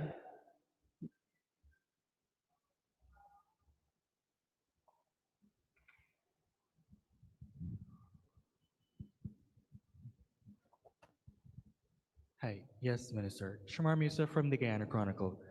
Just two questions. The first one, I want to clarify. You said that some schools were allowed to do 12 and more subjects and so on. Can you say if, just to clarify, was that implemented last term or is this now going to be implemented for the upcoming term? And Right. my second question, on the subject of some schools repeatedly getting lower grades in mathematics, you then said that the ministry will move into some 50 schools or something like that coming up. But can you say if the issue with the low grades in mathematics has to do with lack of teachers in schools or lack of mathematics teachers or lack of the curriculum being implemented properly? Right. So let's start with the second one first. And I'm really worried that you said I said something, something. I said plenty some things. I hope you wrote it down about what the intervention will be. And let me repeat, the intervention will be to give every fourth and fifth form child or grades 10 and 11 child all the resources they need. You know, those things sound small, but if you have to borrow a scientific calculator the morning of the exam, when you go in there, you're fighting with how to use it rather than the familiarity of just moving through. If you have to borrow a geometry set because your parents can't afford one, when you get in there, you're unfamiliar with its usage. It's when you get a new phone, when I get a new phone, because I could be a little clumsy about some of these things, but I think it's the same thing for all of you. You kind of got to get accustomed with the features and so on. Imagine that under exam conditions. It's hard. Small things like not getting to plot your graphs because you didn't have a graph book. Those things matter. In addition to fourth and fifth form, all students from grades 1, which is your prep, if you're old enough, prep B, all the way to third form, will have all the mathematics texts that they need. Some of them are workbooks in the lower school, and some of them are textbooks in the upper school with past papers and so on. So it's an intervention that even before these results came out, we began, obviously, because we can't procure all those items between yesterday and today. Um, and we believe that it will produce results. Now, we don't have a shortage of mathematics teachers. We couldn't say this 10 years ago. We can say it now because a deliberate effort was made to train mathematics teachers. When I went to school, which is not so long ago, we had Bangladeshi teachers and teachers from had to come in, be imported to teach things like mathematics and physics and so on because the country simply did not have enough. Here is where we've moved as a country. Prior to 2020, the highest number of students we've been teachers, trainee teachers, so students at the teacher training college, we were able to ever graduate in any single year, it's 535. So in any single year, the highest number of students we've ever been able to graduate, teachers, was 535. We've moved that program online. So it's fully online, but not wholly online. We still have a lot of face-to-face students. Last year, we were able to graduate 1,778 teachers, 4 times the amount of what we used to be able to do before. So we now have in the school more teachers and more trained teachers. And that is supposed to be reflected in results. But I think we're also coming around to the view that just flinging trained teachers in the classroom will not be enough. It has to come with heavy monitoring of what happens in the classroom. I said something to you earlier that you might have missed. On any given day, without a strike, we have 30 to 40% of our teachers absent. We're not talking about those hard issues. On any given day, we have 30 to 40% of our teachers absent. Now, not all of it is malintent and wickedness. We also have a service that is dominated by women. And so we are the child bearers. We are the ones who usually, so people get pregnant. They're on what we call it, maternity leave, and so on and so on. So it's not all that's bad, but we see some perpetual absentees, we see some perpetual latecomers. The entire first period is gone, and then a teacher is sauntering in. So we got to tighten up on some of those things. It's a combination of issues, but I don't want us to get into the place where we're wringing our hands and the sky is falling in, because mathematics is a problem for the entire world. It's where we perform the poorest. When I wrote CXE in 1992, 13% of the population passed mathematics. So, you could see where how the country has grown. At that time, and so let's take that gap, at that time, 30-something% of the Caribbean had passed mathematics. So we were far behind. Today, Guyana is at 32, or whatever it is that the CEO announced, and the Caribbean is 7 or 8 percentage points above. So we've closed the gap. But the entire world needs to be redoing something about mathematics and looking to see what it is we have. We need to shift. Sometimes it's small things that we're looking at. So we just put that there for you to see it. We're going to roll out this program with a big launch and all that. Don't put mathematics in the afternoon. That's after we spoke to children. They said, you put it in the afternoon, we're just waiting to get over the day. It's too hot, it's too late, we're too tired. So you got to put the maths and schedule it, timetable it for the morning. Give more periods to mathematics. So we got to drop some things. Queen's College does 3 foreign languages. I know your business, which is why I'm calling you. I'm not picking on you. They do 3 foreign languages in first form: French, Spanish, and Portuguese. But 6 periods of math. Do you need 3 foreign languages in first form? So those are some of the things we have to look at. More periods to math, more periods when we place it on the timetable. Those are all things that I think will combine to change what the grade looks like. And of course, when we notice, a deputy head teacher told me recently, and I wouldn't have known if I wasn't having a personal conversation, well, not personal, but an unofficial conversation with her, that one of the persons we sent to her school to teach mathematics simply couldn't. So we also have to watch that, right? So it's a combination of things. People have to be a little bit less robotic. So what if the ministry sent him? Pick up your phone and say to the ministry, yeah, you're wrong on this issue. This person can't teach math, so that we don't destroy entire classes. You understand?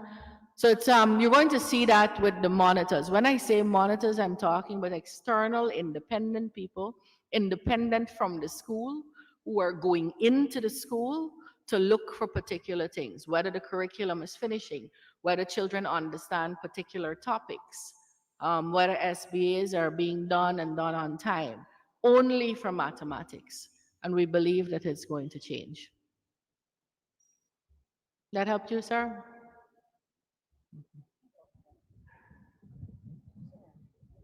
Yes, and the other question on the subjects for schools. Oh, no, that started last year. So if you go back to the archives, you'll realize that we'd never really called schools like Bishops and so on for St. Rose's and so for doing well. It's not necessarily that they couldn't do well. Their kids got a lot of grade ones in the subjects they wrote, but they couldn't reach our 14 because they weren't allowed to write 14. So we changed that in September 2023 for 2024. Now I want to be very clear because I know there's going to be a whole internet conversation on it. Of the 255 candidates in the whole country wrote 8 or more subjects, or got 8 or more grade ones. Of those, only 33 got 14 grade ones. So it's not as though thousands of children write 20 subjects. What we want to equalize is where a child can do it, they mustn't have to fight us to get another school where the school is doing it. Stay in your school and shine right there. And the school must make accommodation for that.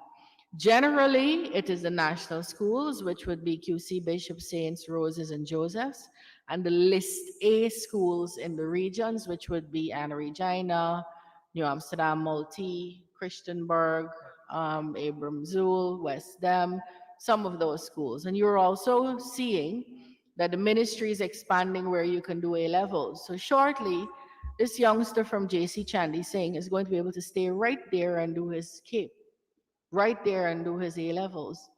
So it's a lot is happening in the system simultaneously.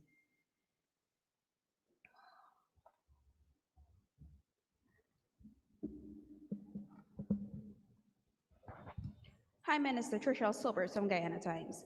You spoke about the package being offered to teachers, and it's been over a week now since GTU has rejected the 10%. Can you say if the ministry is willing to revise it, considering that they would have said they're willing to accept 20%? And the second part of that, can you talk about whether or not the ministry will now move to examine teachers' competencies, because you spoke about teachers being in school and sometimes work are not being done. What systems would the ministry put in place to address this? Right. So we made a commitment to the Guyana Teachers Union that while this process was happening, we weren't going to talk about it, because I think a lot of the talking, gaffing,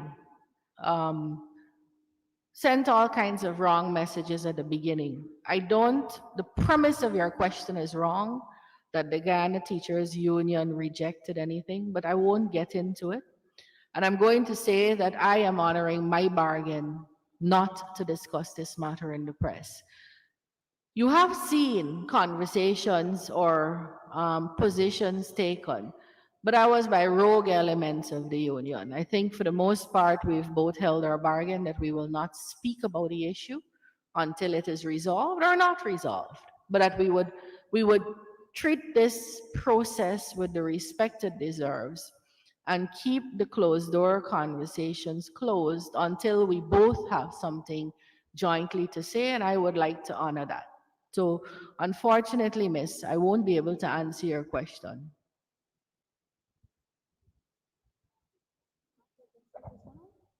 Hello? The second part of the question as it relates to if the ministry will move to start evaluating teachers' competencies within classrooms.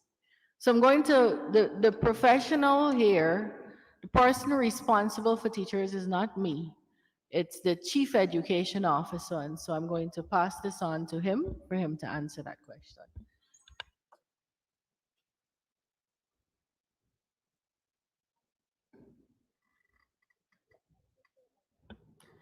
Thank you very much for the question. I could tell you that the Ministry of Education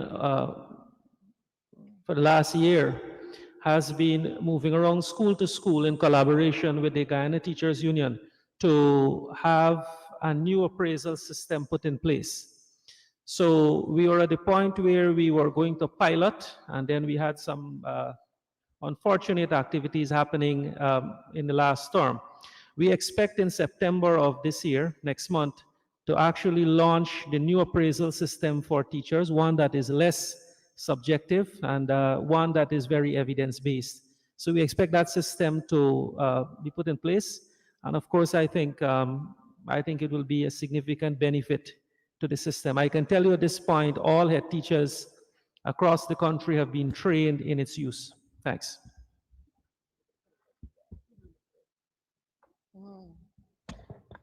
So I was just reminded while we wait on the last question, we've also started introducing some new children-friendly ways of learning. For example, we brought all the children writing literature from all over the country to watch a play for 12th night, where it was done in the form of a play instead of just reading the book. We think some of that helped to increase our results and so on. So you'll see more innovative work like that. I want to shout out particularly the Guyana Learning Channel and Edu FM, our radio station, that have found very creative ways of reinforcing classroom work. If you avail yourself of those things, then you'll see your children doing better. But this has to be a partnership of school and parent too.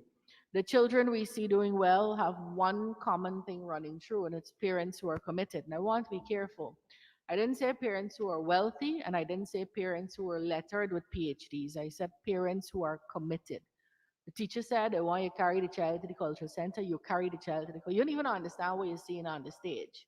But you took this child to the cultural center so they could see this thing on the stage. Or teacher says, we'd like you to come in for a PTA. And, it doesn't look anything like it looks when we say we'd like you to come in for the cash grant. So we have to, we have to, it's an interest that we have to help cultivate too with parents. Education doesn't stop at 3 o'clock. They have homework and assignments and so on that parents have to do. And as a parent, I find it exhausting. I wish I had children who would do everything their teacher told them to do, but you have to follow them and ask them and make them do it. And, it's morning, they need something for 10 o'clock, and they're telling you at 9 o'clock, I need these materials. But you have to do it because this is in their best interest. And so it's a combination of a government who cares and manifests that care with investing financially, a school that has an administration that's paying attention, not only teachers walking in and walking out, not teaching, not assessing what children are learning, parents who are interested. You drop your child to school late every day of the week. By the end of the month, you've missed a few days of school that we can't get the time back. And I'm guilty of that sometimes. So I'm not lecturing you. I'm telling you this thing is hard and it's constant, but it has to be sustained. And children who are responsible, and who are interested in getting their work done. So it's a team to bring successful children forward, and any weak link in that team will weaken the child. So we have to constantly try to make sure the team is working. Minister, not to be controversial, but this press conference is happening as we prepare for a new school term, a new school year. And there has been talk about yourself and the Ministry of Education, by extension, giving contracts to particular persons and the companies. And I wanted to put those claims to you. But the general question really is about preparation for the reopening of the new school term.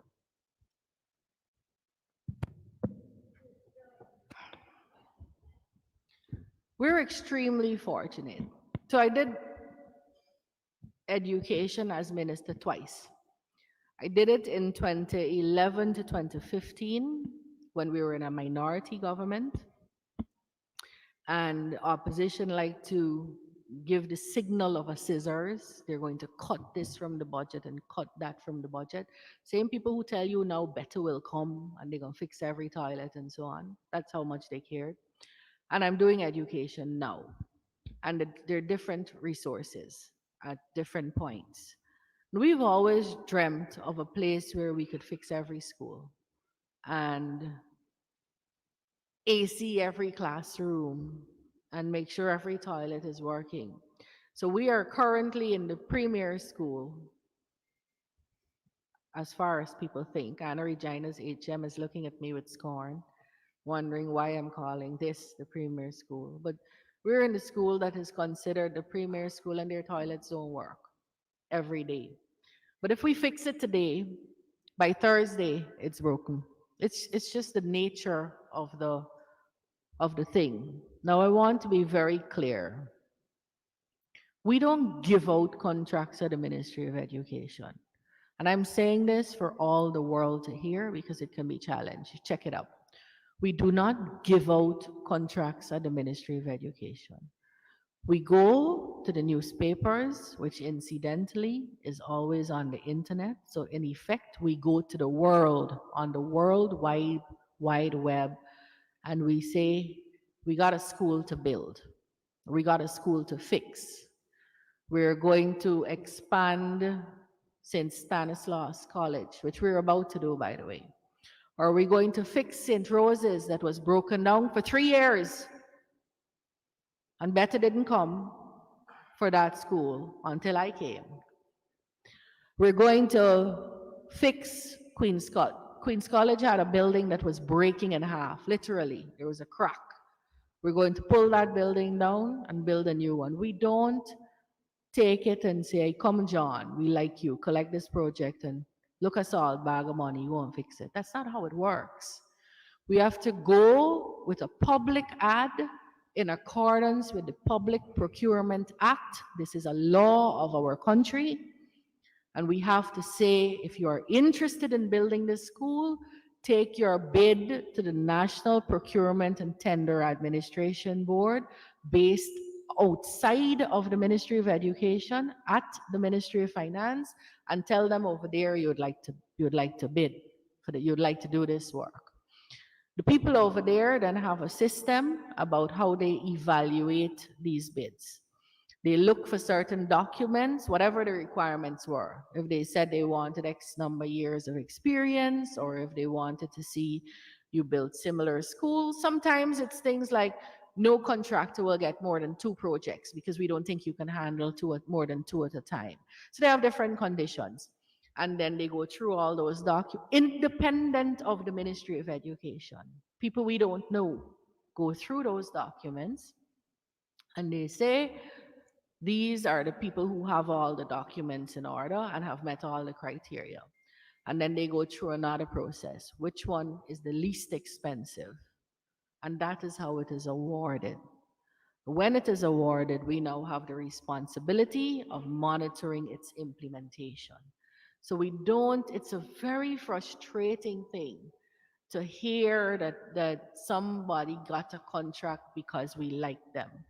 Recently, a name came up on a certain site, I was totally unaware of who it was.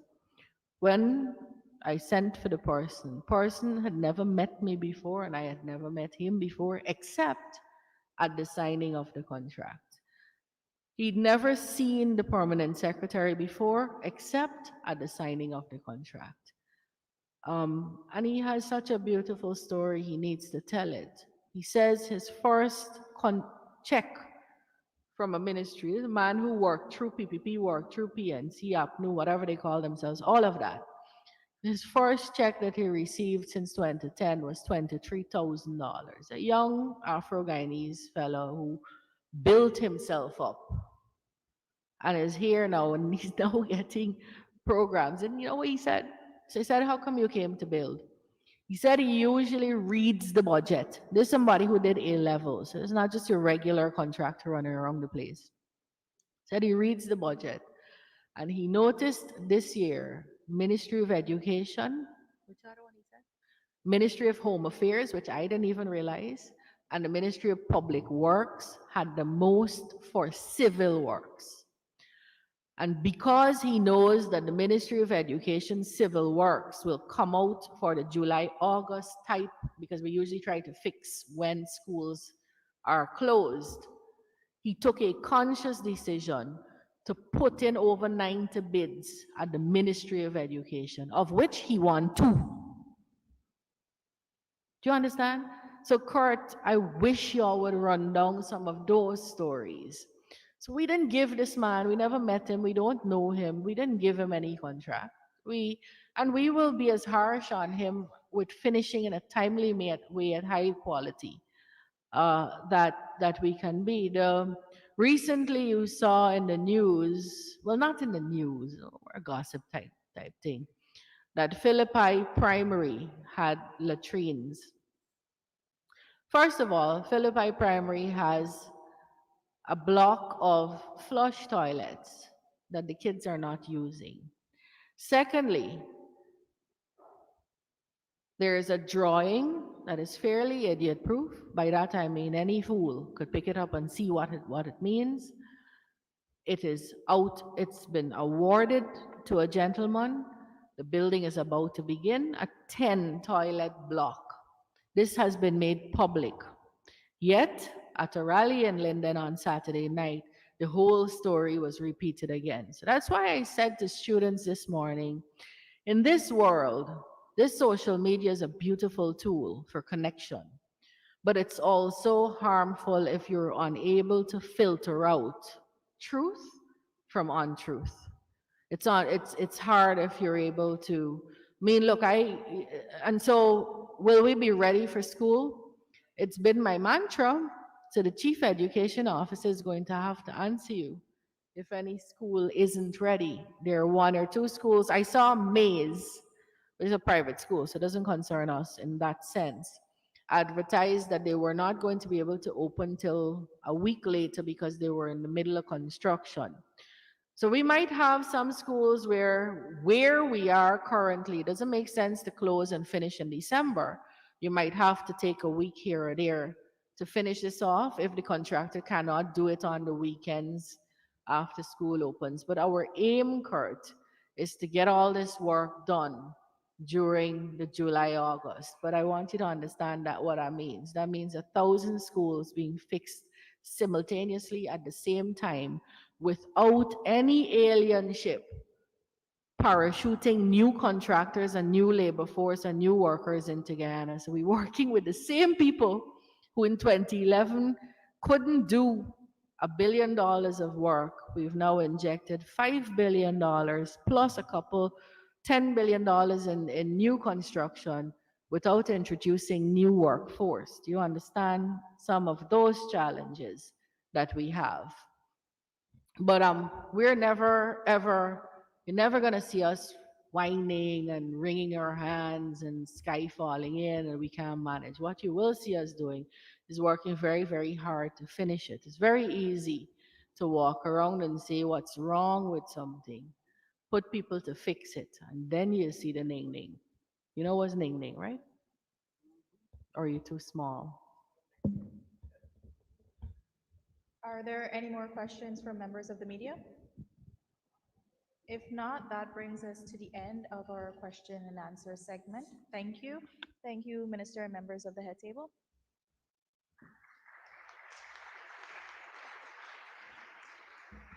And thank you to NR for moderating this very important section.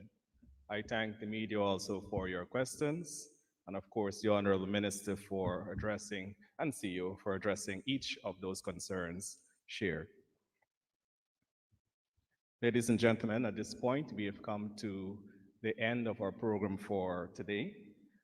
I, however, wish to recognize in our midst, I just recognize the Deputy Chief Education Officer. Exams is here, and I'd want to invite him to stand, as I also invite the Superintendent of Exams and local registrar to stand so that we can give them a loud round of applause for delivering on this today. Oh, ACO exams, sorry. ACO exams.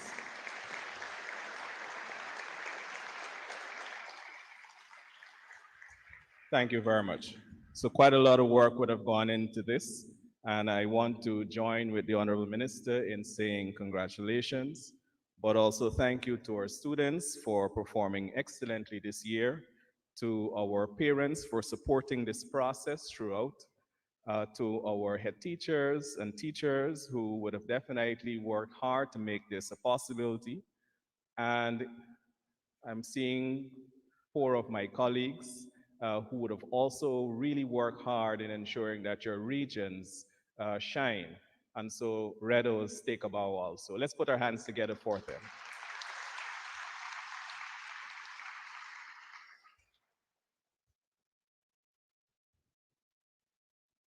I wish to also say that there is a light refreshment available to the back of this auditorium, and so you're free to join us. After we would have engaged, mingled, and enjoyed the celebrations for today, you were free to partake in the light refreshments. Ladies and gentlemen, my name is Sherwin Blackman, the Assistant Chief Education Officer, Secondary, and I thank you for being with us here today. Thank you. So I'll invite the top of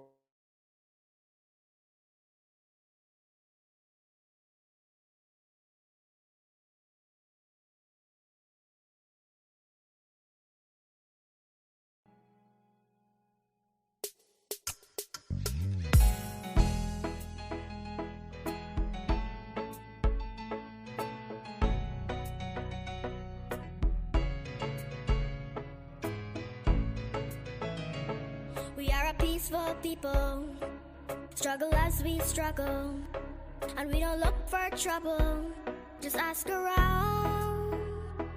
But when outside faces from foreign places talk about taking over, we ain't backing down.